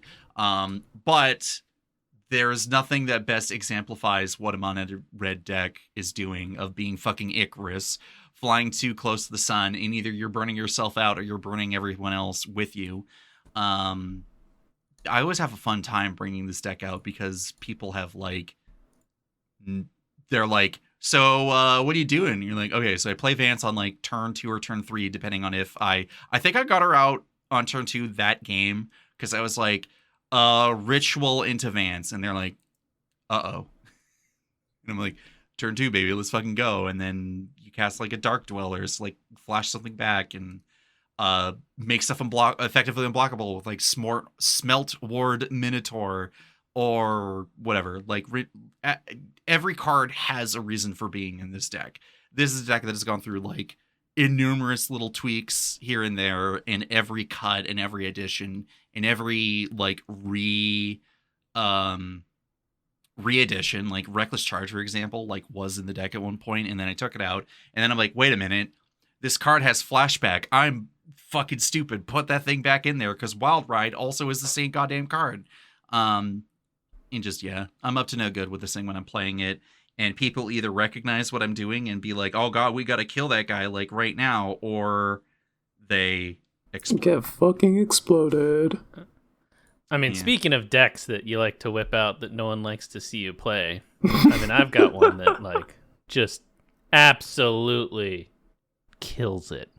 Yeah, which one starts with a Z, Mm-hmm. ends with an R, Mm-hmm. and everyone loves this deck. I think everyone that watches me play this deck says it's the best deck ever made. So he's been on this podcast for just shy of 2 hours, and he's already reverting to his fucking fucko behavior attitude here. No one likes that Zura deck, Brandon. I'm sorry to tell you. I think it's kind of funny. I think Quinn does. You don't indulge him. What the fuck? Sorry, I'm Called a it. little bit of a sicko. Yeah, well, we've been learning this for the last few months, so this maybe isn't that much of a surprise. Yes, Shouldn't be. there's quite a few ways to shut down a mono red deck very damn fucking quick, and Zur having an answer for that? Wow, I'm so shocked. I'll tell you what, that deck took me a really long time to put together, and to make it so it wasn't a pure stacks piece, like a pure stacks piece, was very hard. I will tell you, I think I went through multiple iterations of that deck to tune it out. Like, I think Quinn's first experience with that deck was peak combo cinema for Zur. I mean, the first time that I ever guessed it on MTG Lexicon, this guy says, we're gonna play Zur the Enchanter. Zur the Curse Chanter, even. Oh, yes, God. Yes. Yeah. Brandon, and what was it? It was. This isn't how you endear yourself to people, all right? It was like Bitter Blossom. The overwhelming splendor, and I don't think you had it in at that point, but you used to at one point have Bitter Blossom and Contamination to just fucking everybody's lands make black mana. That's it. It was great. Why do you do this? It's so much fun. I mean, once you try it, you can't go back. You can, because you grow a conscience and realize people don't fucking like that. I don't know. Sometimes you just find people who are consenting, and then you have a bit of a miserable time on purpose together. It's kind of like watching sad movies. I will say though, Sorry, stop, Brandon. Hold on. I want to go back to this for a second. Hold on, Quinn. You don't watch movies though. Yeah, but it is a thing that I have heard from other people who do watch movies, is that they do that so that they can microdose having a bad time on purpose. Okay, this is the first time I'm hearing about this. I don't know about the microdosing on purpose part, but I will say this. It is the reason why there is a payout for kill Brandon first. It's true. Gang up on Brandon. This is a known factor. I will say this right now. Ain't no game where I've ever played Zur where the whole table hasn't tried to kill me. It is like playing Nemesis without the benefits of Nemesis. Yeah, you do absolutely demand the whole table's attention when you were playing Zur. I sure do. It's not just Zur. Honestly, it's just about any other deck you're bringing to the table. But I guess if it's Zur as the example, then yes. I don't know. I mean, every once in a while, you're not the, number one problem. That's true. Sometimes it just falls on its face, and I just don't do anything for, 10 turns. Yeah. But I will say that it is fun building decks that make you the nemesis 90% of the time. It is my villainous arc. I think when I built Zur, that became my villainous arc. I think that's where everything in my brain shifted to So is Jalira from before or after Zur? Oh, I gotta say, after, right? I didn't start getting crazy with my shit until after, right? I don't know. I've only been around in your sphere for the last 5 or 6 years, so. Yeah, I think the length of time that I've known you, you've had both a Jalira and a Zur deck. I think it's after, because I built the Jalira deck originally for Jonathan, aka Jeff. I built that deck to give him as a gift, and then once I realized what I was building and the cards that I procured for it, it was already a $3,000 deck. Jesus Christ. Why on earth did you put that much money into the deck? Because I could. You know what? Unacceptable. That's fucking absolute nonsense. You're like, I'll say, Jalira, I'm trying to put this in easy words for me. Jalira is just one of those decks that is unassuming on the front end, but don't give me a turn on my own. Yeah, I think that goes without saying. Yeah, you'll play some enchantment from fucking Ice Age that has a brick of text, and what it actually means is I sacrifice this thing and I gain control of your guy. Yeah. Or like I put like a Frost Titan out on turn 2. Yeah, you do just ramp into Frost Titan sometimes, and then that game is over, basically. Mm-hmm. Yeah, because then I just copy the Frost Titan 30 times over, and then I got like 6 Frost Titans. And Yeah, I mean, you can't really play the game if you can't untap. I mean, you can still draw. You can still draw, this is true, but there's not else that you can do. Yeah, it's a bit of a very losing scenario where it's just like it doesn't matter what you're drawing into unless something just completely halts everything you're doing. You get that much tempo, like the damage is already done. Yeah, that's fucking It rough. is fun though. Stay safe out there, gamers. Do not let polymorph mages get away with it. Yeah, the real sickos out there.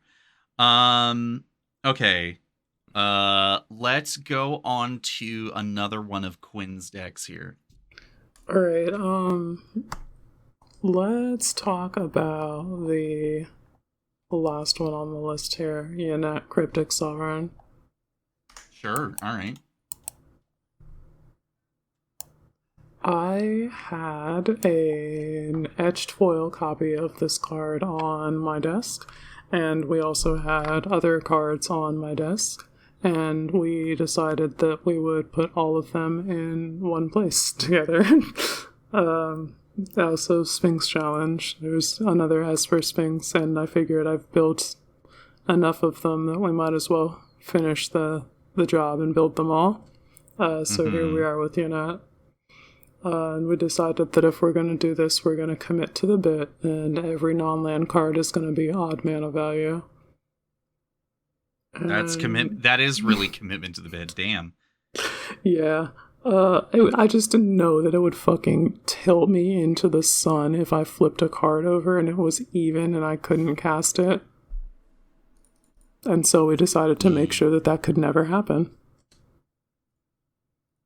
I'm not gonna lie, I commend you on that, because when I was building the Pip deck, I had the same thing because I had put in the Charmed Pendant, right? And if I flipped over a card that was anything other than 4 or 5 colors, I was gonna lose my mind. Yeah, you just have to recognize that about yourself and then build accordingly. Absolutely. I respect it. 110% I respect it. Hell yeah, I'm reaching a hand across the table. We are shaking.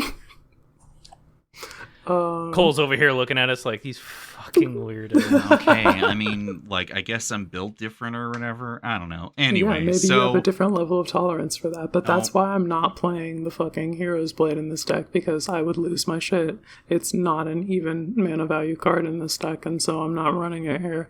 It's got a lot of utility in other places, but and especially her fucking keywords, bro. I want to put the Hero's Blade in these keywords so bad, but the attack trigger is just like not going to work for me with that. So we're not doing it. The other thing about this deck's construction is it's cards on my desk, but we only have to eat all of our vegetables and play good Magic the Gathering. The cards themselves don't have to be good. Half of them are free. Not surprising. Or find some ways to at least, like, be cheaper, you know? Yeah. We're recording. No problem. So yeah, go break it down for us. You just let anyone into this office? Like, what the hell? Hey, you're the one who went here. I had a reservation. We could have gone in our own little group chat, but you're like, hold on a minute, but I have a whole warehouse we could record in. I mean, it's your office. I don't know. All right, back on track. Quinn. So yeah, I got, when I was constructing this, I put the cards on my desk into some piles, and we made a pile for ramp, because we need to be able to cast Yannette, and we need to be able to recast Yannette, because she felt like, when I was reading the card, that she would be a high priority removal target. So I got a bunch of fucking 3-drop mana rocks, I got Malcolm Keen-Eyed Navigator, and I got Copy Land. We also have Grell Philosopher, who is maybe not real. what the fuck is this? But I have to try. When Grell Philosopher enters the battlefield, and at the beginning of your upkeep, each horror you control gains all activated abilities of target artifact and opponent controls until end of turn. You may spend blue mana as though it were mana of any color to activate those abilities. So if things go my way, I can have this become a copy of somebody else's Soul Ring or something. I love it. That's pretty spooky, but also no wonder I haven't seen this. It is specifically that horror precon from Baldur's Gate. Mm-hmm. I have not seen this anywhere else. I wouldn't even thought of it existed until you showed me this card. Yeah, it's not I don't know how good it is. Well, I guess we'll just have to wait and see. Yeah, we're going to find out. I think that maybe it's going to be somebody's Soul Ring, and that's going to be as satisfying as it can get. The other things that we've got is a pile for card advantage. We needed to be able to draw the next spell that we wanted to cast. Gannett is a Phyrexian arena. Basically, if you don't cast the spell, she lets you draw it. So there's that, but we also just we gotta have things to do that aren't just that. So I got the Cosima, God of the Voyage, to be a X spell draw to refill my hand late game or whatever. As long as I can play that early game. It's not as good if I find it late game, but what are you gonna fucking do, right? We also have Unctus Grand Metatect, who turns all of my draws into, well, not all of my draws, but the draw with Yannette. If we don't end up casting that spell, it turns it into more of a draw two and then discard a card if you stack those correctly. And he just if I've got any of the other blue creatures in the deck, we can start filtering through stuff. It's gonna show me a couple of cards and we'll take that. We also have fucking Master of Death, who's maybe the most Yannette designed card for this. When this guy enters the battlefield, you surveil 2, so I can organize the top of my library so that the next thing that Yannette reveals is a banger instead of a 3-drop mana rock. Yeah. It's tricky when you're doing top deck manipulation stuff and you're not just being automatically oh, I guess I'm gonna top or whatever. Yeah, we don't have that in here at all. Yeah, not surprising. Yeah, and this guy, if he's in my graveyard, I can return him to my hand so we can recast that. And he's a 3/1, so he's very vulnerable in combat, easy to kill, but also pretty satisfying to fucking hit people with. So I'm very into the way that is statted. We can move that in between zones a couple of times over the course of a game and be satisfied with that. We've also got Shuffle Wheels to refill. I got a Midnight Clock, and I got Emergency Powers. Right. This was the one that you were talking about, and yeah, I posted about this one on the internet. I cast an Emergency Powers and then put the fucking Super State into play off of that. Yeah, what the fuck? Holy shit. Yeah, it's got addendum. If you cast the spell during your main phase, you may put a permanent card with mana value 7 or less from your hand onto the battlefield. Wizards, print me more addendum cards. I really like to be rewarded for playing on my turn and minding my own business. Said no one ever except Empress Quinn. Yep. I got a Sphinx's Rev in here for all of the old heads. This can be a win condition in the correct situations. It just refills your hand when you need it to. The life gain can also be crucial. So yeah, play Sphinx's Rev. It's still got it. I got a pile of interaction. There's 15 things in here. None of them are particularly exciting, but some of them have cycling because that's what was on my desk. Yeah, just circumstantially, and you're like, well, I don't need it, so I guess I'll hopefully maybe get something else. I think Dismantling Wave is maybe the coolest of these. You can hardcast it's pretty it for damn cool. 2 and a white, and yeah, for each opponent, destroy up to 1 target artifact or enchantment that player controls. And then it's got cycling for 6 white, and when you cycle it, destroy all artifacts and enchantments. I don't know how. Pretty nice. Yeah, I don't know how often I'm gonna cycle that one because I have a lot of rocks in this deck. But fucking, if everything needs to go, everything needs to go. I mean, I don't know. As the game changes, and especially with the people that we've chosen to like regularly play with, sometimes having a quote unquote 3-for-1 baseline is like a good way to go about it. And if you do cycle it for its totally not overload cost or whatever way you want to look at it, you know, sometimes you do need a thing and be like, wow, there's too many damn like artifacts and or enchantments on this battlefield. We just need to fucking deal with that ASAP, you know?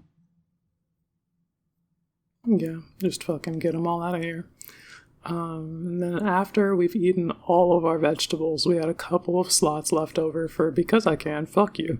So in these slots, we have Thalia's Lancers and some cards that it can find. Super State. We've got Arvinox the Mind Flail. And we've also got the Unctus, like we talked about in Card Advantage. And in the enchantment section, background Flaming Fist. Commander creatures you own have whenever this creature attacks against double strike until end of turn. So we can start putting Unit to even greater purpose. Damn. Okay. All right. I see you.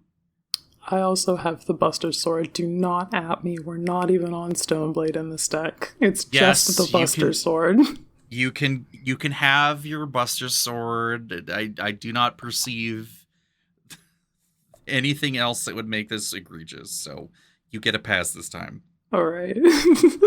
I have a Haughty Djinn in here that I'm thinking about cutting because I'm really, really want to just fucking explode people's heads open with Sorin's Vengeance. You should totally put Sorin's Vengeance in. Yeah, it's a 7-mana sorcery that says Sorin's Vengeance deals 10 damage to target player and you gain 10 life. Just fucking laser. I was running Hidetsugu and Kairi. Why would you not want to cast Sorin's Vengeance off revealing off the top like that? Yeah, that would feel so good. So I think we're going to cut the Haughty Djinn for that, because I haven't felt like when I'm playing this deck, there's enough stuff to be worth having a Haughty Djinn. Speaking of playing this deck, gameplay experiences. I had one where it was just casting rocks. I steal a Charismatic Conqueror with a Fated Return, a 7-mana instant that lets you put a creature from a graveyard onto the battlefield under your control and give it indestructible. And if you cast this during your turn, you scry 2. So we stole that guy, made it indestructible, and then we cloned it with Cackling Counterpart. So basically, I'm making a life-linking vampire when your guys enter the battlefield, whether you have them enter tapped or not, and just fucking harvesting all of that value. At this point, because it only checks if they're tapping it like the first time, and then the sequential time it's tapped, they can't pay for the trigger. Mm-hmm. Gotcha. Understood. I gotta remember this in the future. What? Nothing. Continue. He's like making notes. How to defeat deck. How to abuse my own Charismatic Conqueror. Alright, sounds good. Yeah, it's bad. And then I still had the Cackling Counterpart in my graveyard, so I could have flashed that back. Understandably, this caused some emotional responses and got me swung out for amassing an overwhelming board state. One player was just like, I'm gonna have all of these guys enter the battlefield, and you know what, Quinn? You can go ahead and make all of those tokens. Doesn't matter. No. And I'm just like, oh no. And then they made it so that I couldn't block their creatures, and then swung in for a massive amount of damage, I think lethal. I pushed the button on Midnight Clock to spin to advance the clock to where it would go off and give me the Time Twister effect so that I could maybe find something to do there. But we did not find what we were looking for, so we fucking died. Wah, wah. No. Yeah, that happens. It felt pretty satisfying, though. Almost every time we cast a free spell with Yannette, it was a 3-drop mana rock, and the one time it wasn't, I think, was that cackling counterpart that we used to copy the Charismatic Conqueror. So, all hits was pretty satisfying. Another game I like we talked about, cast that wheel, Emergency Powers with Addendum. We put the Super State into play, enchanting my Underdark Explorer. So I was already in the initiative, and this guy had +1/+1 counters on him. And then I go in and get my beats in, and then I get attacked back with what the opponent thought was lethal. I put their fucking Avacyn Angel of Hope back on top of their library with the Warrant half of Warrant Warden. Shout out to this bulk rare from Ravnica. Fucking hold on a second here. I've seen a few of these split cards, but yep. Oh, nope. I have seen this one, and gotcha. Damn. The other thing that I like about Warrant Warden is it makes a Sphinx on the other half if I don't need it for putting attacking or blocking creatures out of my way. Do you like that angel I talked about earlier with just Sarah flying Angel? vigilance? Yeah, just make Sarah Angel, but make it a spell. Mm-hmm. Why not? And this one's mana value is 7 when it's fully revealed like that, and I can cast either half with Yannette. We usually cast the Warden if we're revealing it with her, or Warrant if I've got the spell in my hand. So I've got the fucking utility. I'm dabbing on them. So we live to fight another combat with Avacyn out of the way. We pass back to them with a bunch of open mana so I can be an annoying blue-white mage again. They swing for lethal again, and I empty the clip on a Sphinx's Rev. I gain enough life to put us out of dying range, and we live to fight another day. And that's all we needed, though. We got in there with the Menace flying large that was wearing the Super State for the W. You have insert anti-life gain tech here. Empress Quinn is like, all right, it's no one's being responsible. I'll take advantage of this. Yeah, we did the whole fucking soapbox and all these episodes of podcasts saying, hey, you gotta turn off light gain if you want to win via combat. And now the fucking test is here, and did you study? Yeah. Anyway. I'm thinking about this. I gotta tell you about a deck another time, but you'll get a kick out of it. But anyway. All right. The thing that I noticed with these plays is that Yannette hasn't been as high of a removal, priority removal target as I thought she would be.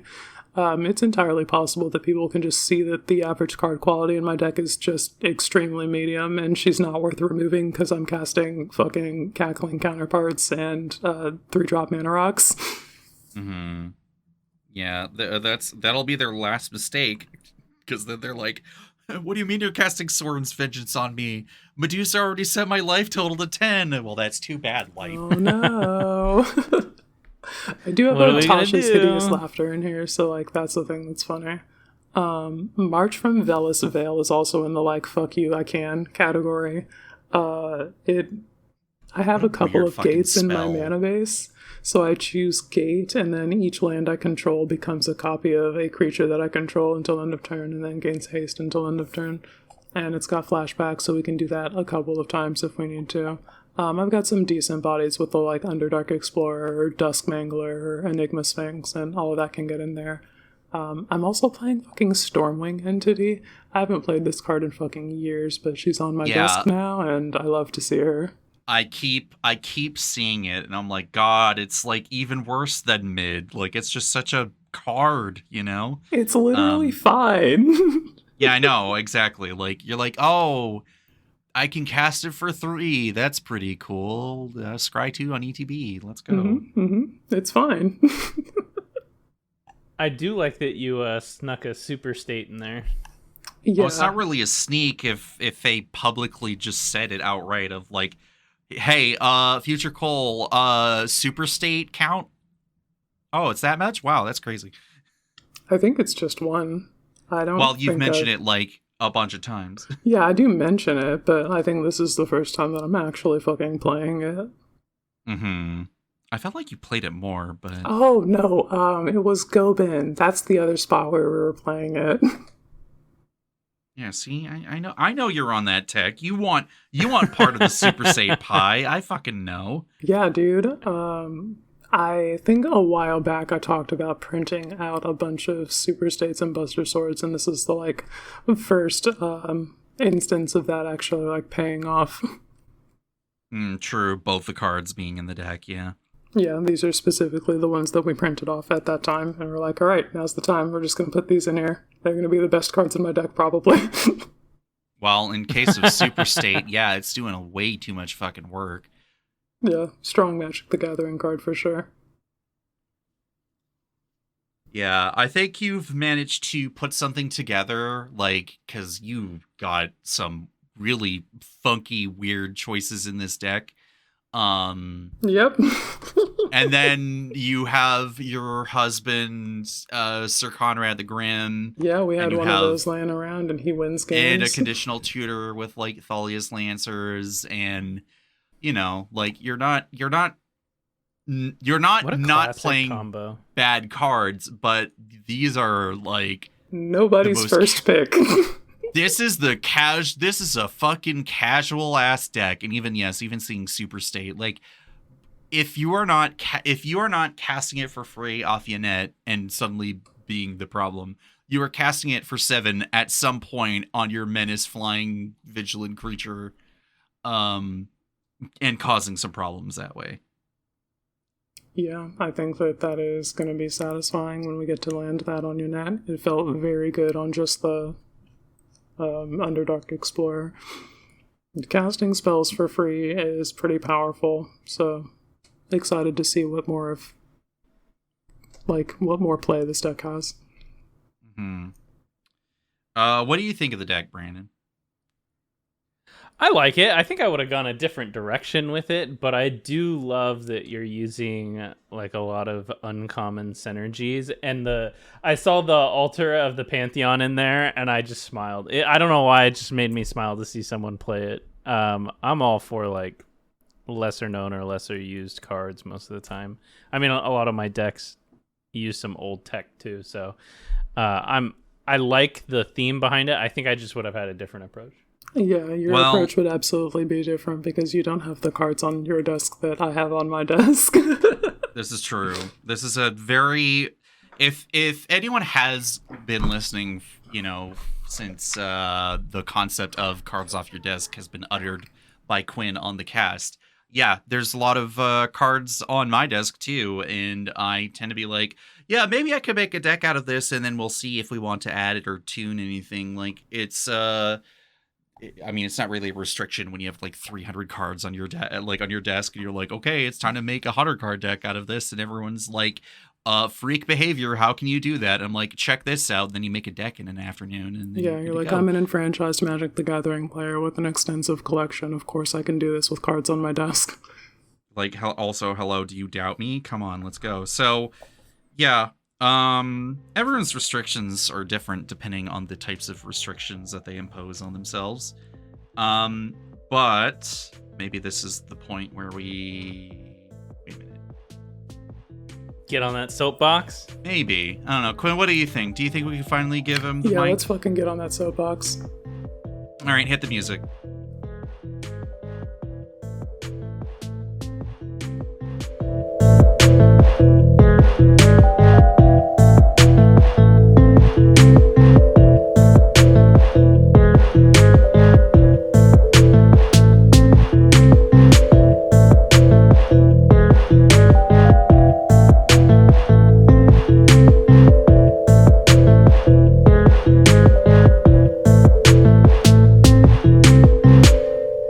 Brandon, playing something?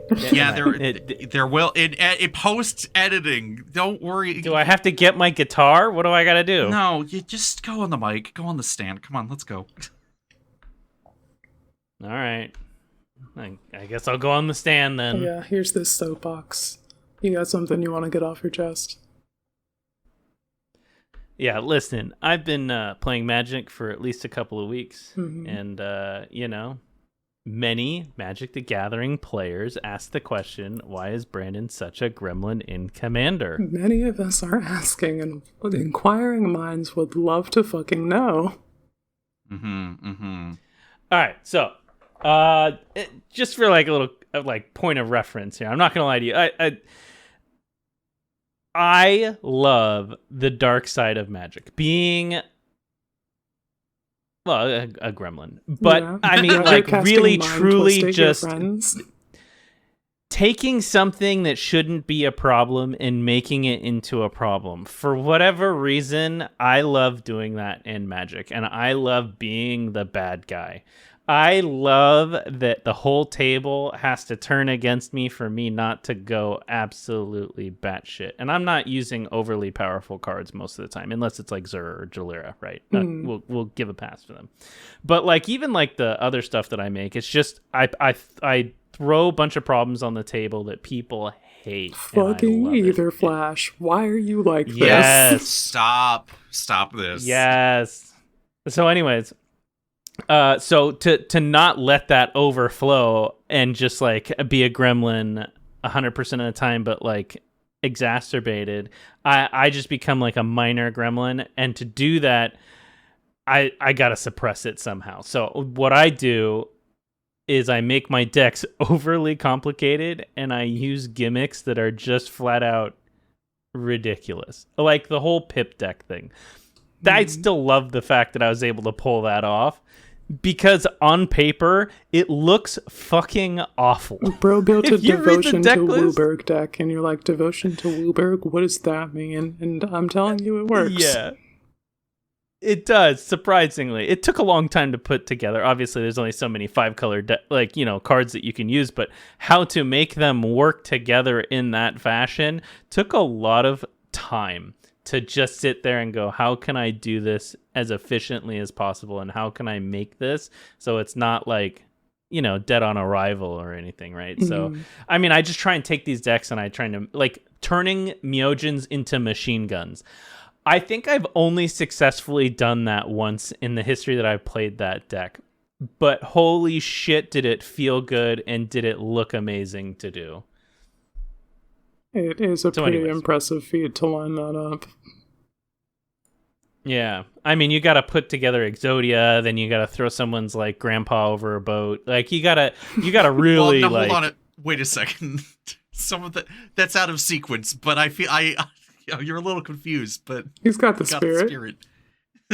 Okay, assemble grandpa and then throw Exodia off the boat. Either way, you have to like straight up plan this event 60 like frames ahead of time in order to make it work, and conditions have to be right. You know what I mean? Not too hot, not too cold. It's got to be a little cloud cover, and it's got to be like mid 70s. Like that's the only way that thing goes off, but when it does, it's great. Anyways, so I make these overly complicated decks to kind of like cull that feeling of absolute just wanting to fuck someone over in a game of Magic. So that's why my decks are a little out there sometimes, because if I just let the intrusive thoughts win, I'm sure every deck I build would be an Esper stacks piece.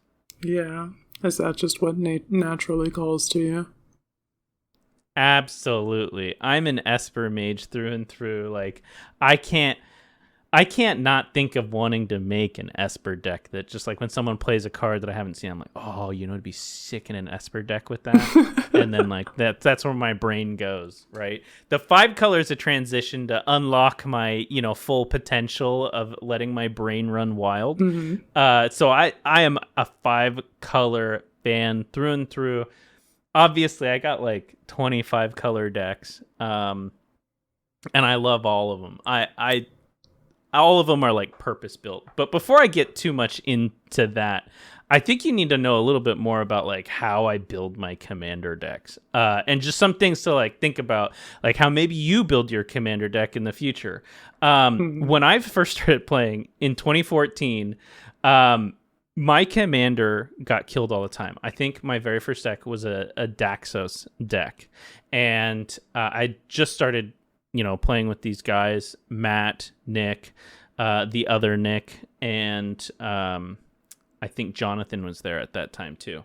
And I'd throw down my Daxos, like, yeah, here's my Daxos. I'm going to get experience counters. I'm going to do all that stuff. I throw it down.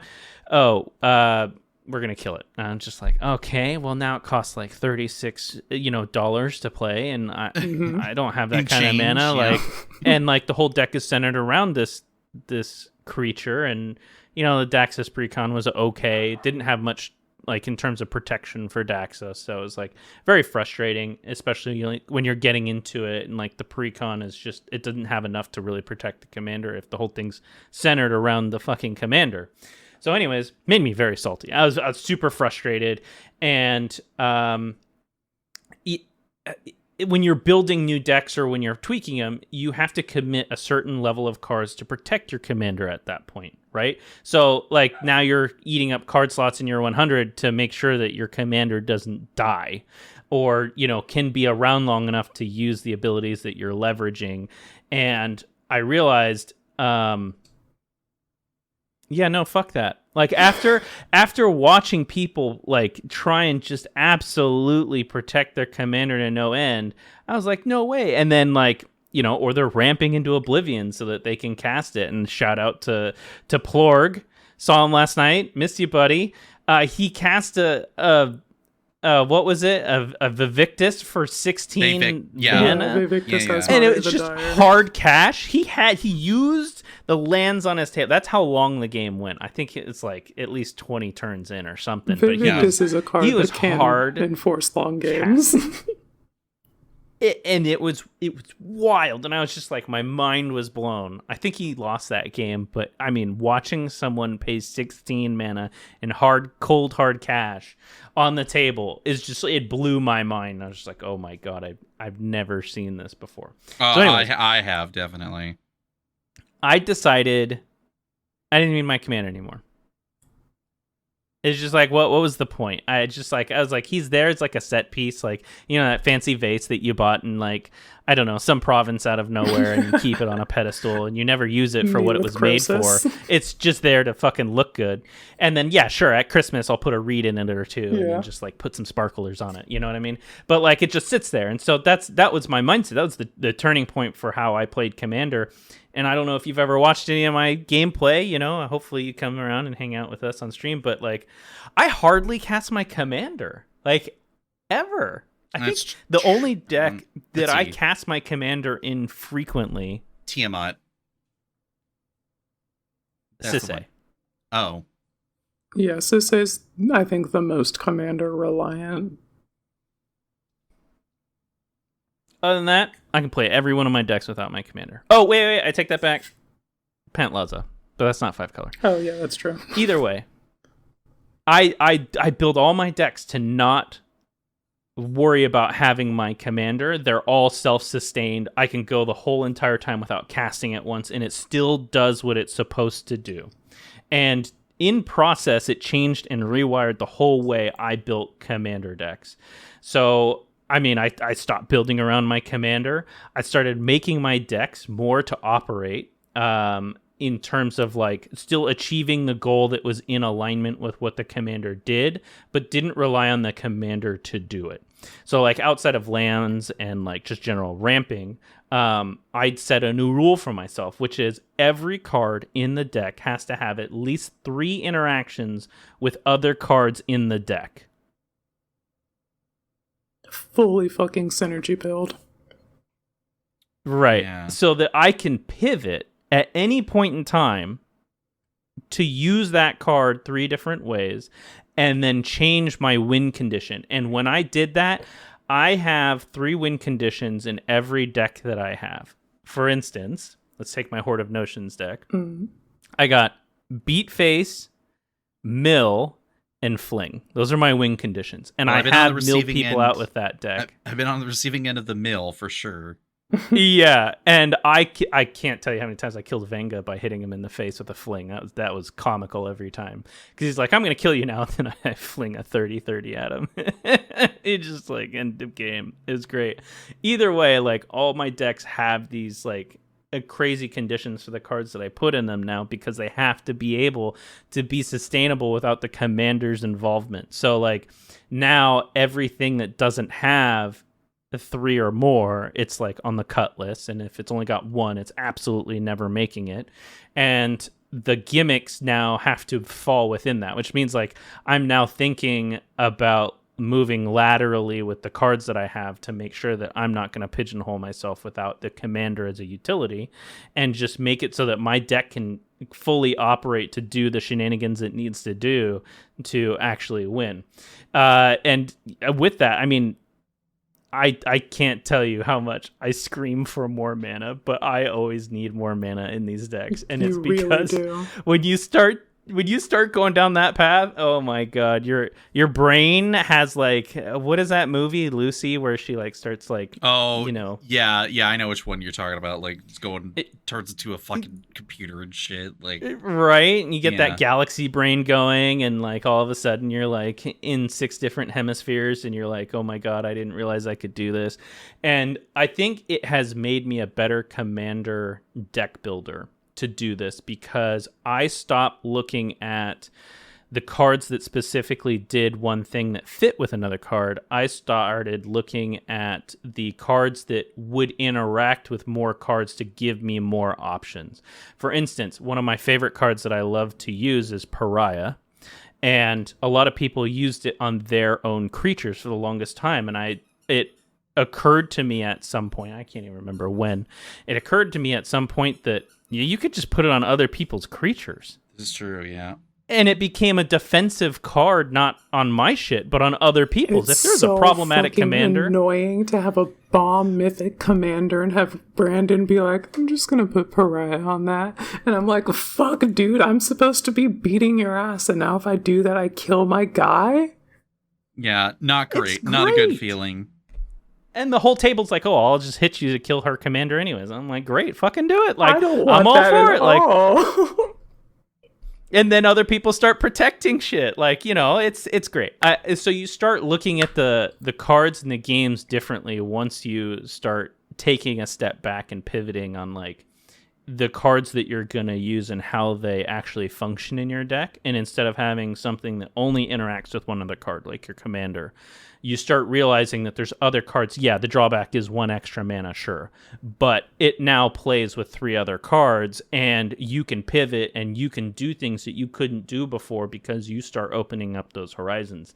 And I think that was accelerated in my dive into 5-color, where I now had no restriction on any card that I was playing, by color.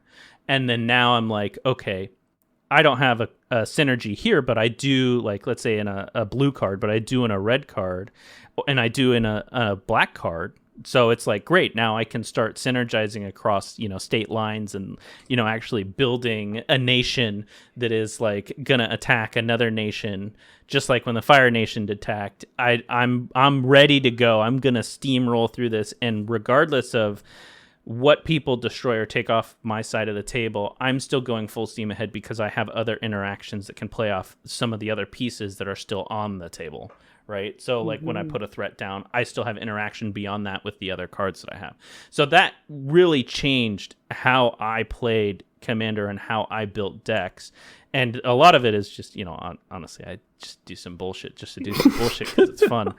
But it really did mean that I could have a lot more fun with deck building, which is something that I think, like, I talk to a lot of people about, Magic Commander, and people are like, oh, I'm getting burnt out, or like, too many cards are coming in, I can't keep up, I'm just quitting, right? Mm-hmm. And it's really hard to want to have enthusiasm to something that is just too much, right?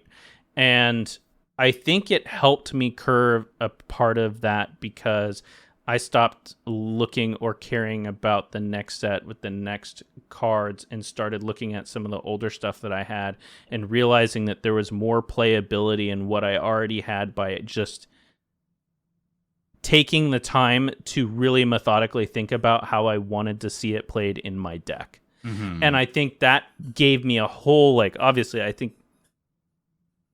want to say 3 years ago, I had an explosion of 5-color decks because I just realized I didn't have to be pigeonholed to a single thing. I didn't have to like follow a certain path to like, protect the commander or do this one thing. I now have like a free flow form of, how I'm approaching the deck building. So I just wanted to put that out there and talk about that because it's not something I think a lot of people talk about or even, put out there in terms of like philosophy of deck building. Everyone's like, pick an archetype or pick this or that. Like, I honestly try to stay away from the archetype stuff and I just let it do its kind of thing organically. And it's mostly centered around like, I have a combo piece. How do I do that?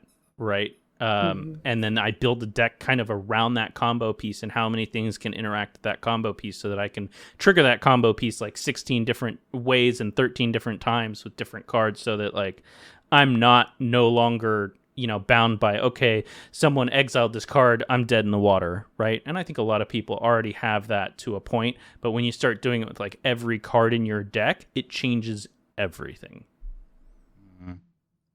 Yeah, like that's the thing, right? Like there's so many resources that people have access to in terms of like how do you change your mentality regarding how you're engaging like Magic or Commander, right? And when it comes to like the deck building level, we have EDH rec getting like an aggregate of what everyone's playing, and we have a bunch of different like deck building tools via like Moxfield and Architect, and for the real old heads like Tapped Out and all this other shit, right? So everyone's just got like a bunch of different resources, and with the onslaught of like product, it's easy to get lost in the maze and be like, oh man, I gotta build Final Fantasy. Well, everyone built Final Fantasy because that set was fucking sick and it was easy to do. But then Spider-Man or Teenage Mutant Ninja Turtles comes out and people are like, well, I don't know about that.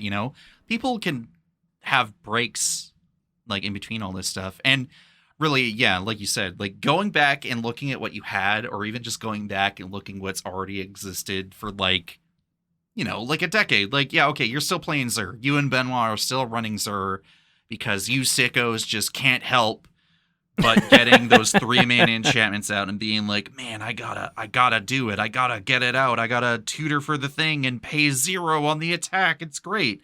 And then, but there's still like, who's still playing like Rafik of the Many, right? Like you can play Rafik of the Many and still have a good time. I will be the second they print that Legend of Zelda Secret Lair. You know the one. Yeah, well, we gotta have Nintendo sign off on that. And Nintendo, cut the check, please. I need my Link, Rafik. And it's like we're at a time now where it's like if you know that like you want to play Commander but you're getting burnt out, like really assessing how you engage with the game.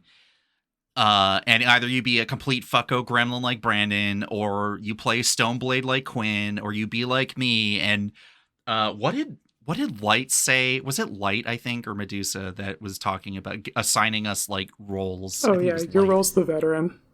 The veteran, and Light was like, Cole's seen the shit. Like he's seen it all. He still doesn't care. He still soldiers on. Because like, yeah, I'm not exactly immediately entranced with like the new flashy blingy shit, except when it is blingy, and then I'm like, what if though? Sometimes I'm like content to just go back and do something else because it's more worth my time. There's been like 5 or 10 years for when certain things came out. It already had time to breathe, and now I can engage with it in earnest rather than immediately looking at the new thing and being like, okay, maybe this brand new mechanic or like whatever, how do I deal with it? And then of course, like, do you build around a commander, and then if you get it cut off from use and you're fucked, well, then that's too much of a reliance in one direction. But then if you don't ever cast your commander, what's the point of having the commander in the command zone besides the color identity? Like, there's just so many ways to engage in commander. And I don't know, just do your fucking homework and let your play experiences define what you choose to do more so than what the command zone is talking about this week or whatever. Yeah, right. Like, I don't know, didn't they come at there? What was a post that I saw recently? Maybe like someone was like a screenshot of like content creators was like the cover thing. It's like, oh no, Commander is so boring. How could this have possibly have happened? What happened to our old format where things were fun? It's like because you were attempted to be so efficient at everything that you optimized the fun out of it. So maybe go back to the basics. Or whatever, you know? Maybe draw yourself some fucking red strings on a cork board and connect some dots with synergy and get fully fucking mixed up in it. Connecting the dots, let's fucking go. So lost in the sauce, yeah.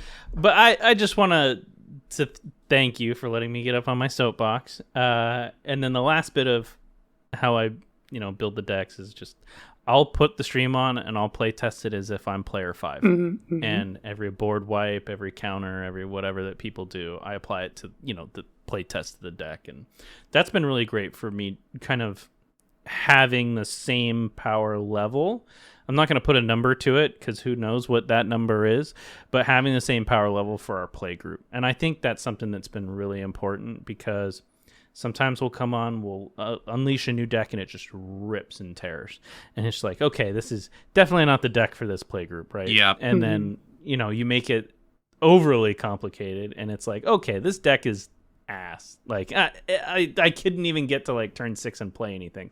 Like, there's certain points where, like, it's really hard to build a deck to a play group because you're obviously not, there to play a game whenever they can. So the beauty of having it recorded is I can literally play it whenever I can, and I become player 5. So I highly recommend that if you got a play group that's like, aiming for that 3 slot, play test your deck against our stream. Like, just have fun and be player 5 and put your stuff down. If someone like destroys a creature, assume that it's yours and not the other target, and play your deck like that and see how well you do.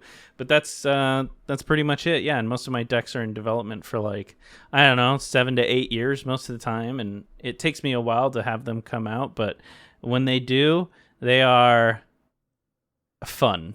Except for Cole's deck. It was really hard to not make dragons go too hard. Because there's so many good dragon cards out there now. No, that's you it. have That's to really it, right? try hard not to do that. There are the dragon enthusiasts, and I won't lie. I've had a bunch of dragon decks. I'm trying to change it up. Like I played what was it, Zergo and Ojutai at one point. Like Jeskai dragons isn't exactly the quote unquote norm when you have the likes of Mirim and Tiamat and the Ur Dragon, all this other fucking bullshit that just makes it as easy as breathing to get giant fuck off dragons out.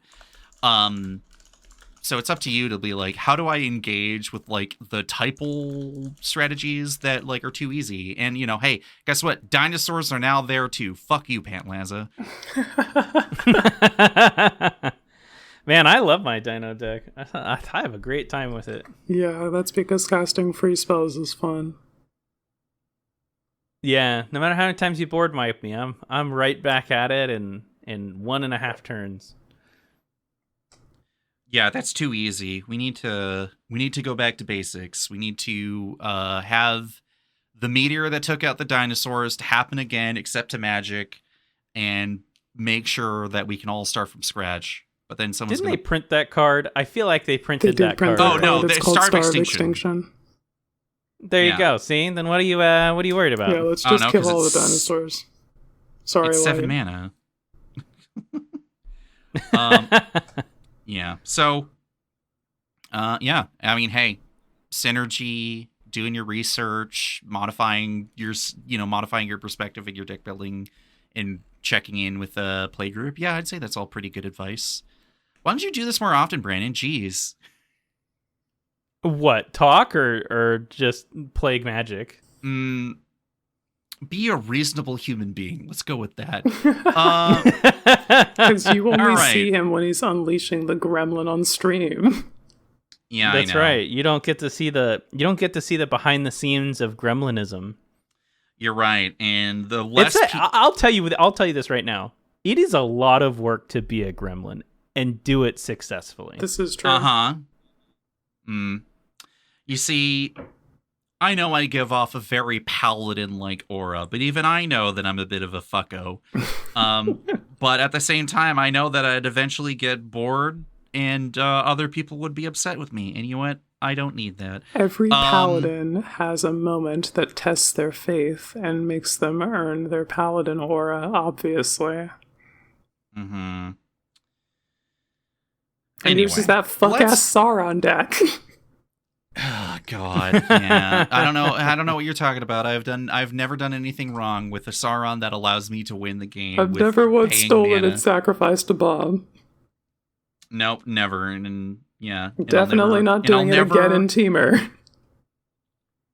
And also mocked up one, and then again in Boros. In Boros. So, how many more times? You know what, Quinn? I think it's time for me to make an Adia Possessed Sorcerer deck. Actually, you should. I think that would be very I'm not funny. It would be good for it's you. Not, you don't it's not happening.